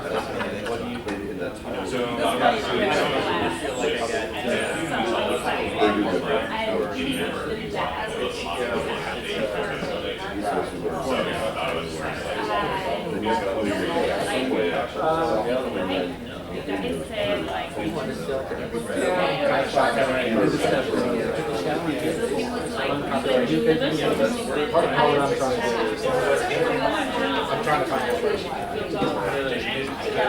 I can do whatever. So why would anybody ever have any questions? Why like that? I can't compete with degrees and because of yeah, it was technology. It's a localizable set of content. How do you learn? Using it as a I'm trying to be more yeah, what I want is you get you set up.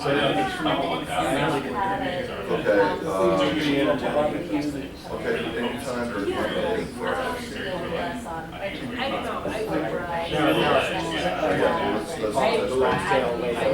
So, what's telling me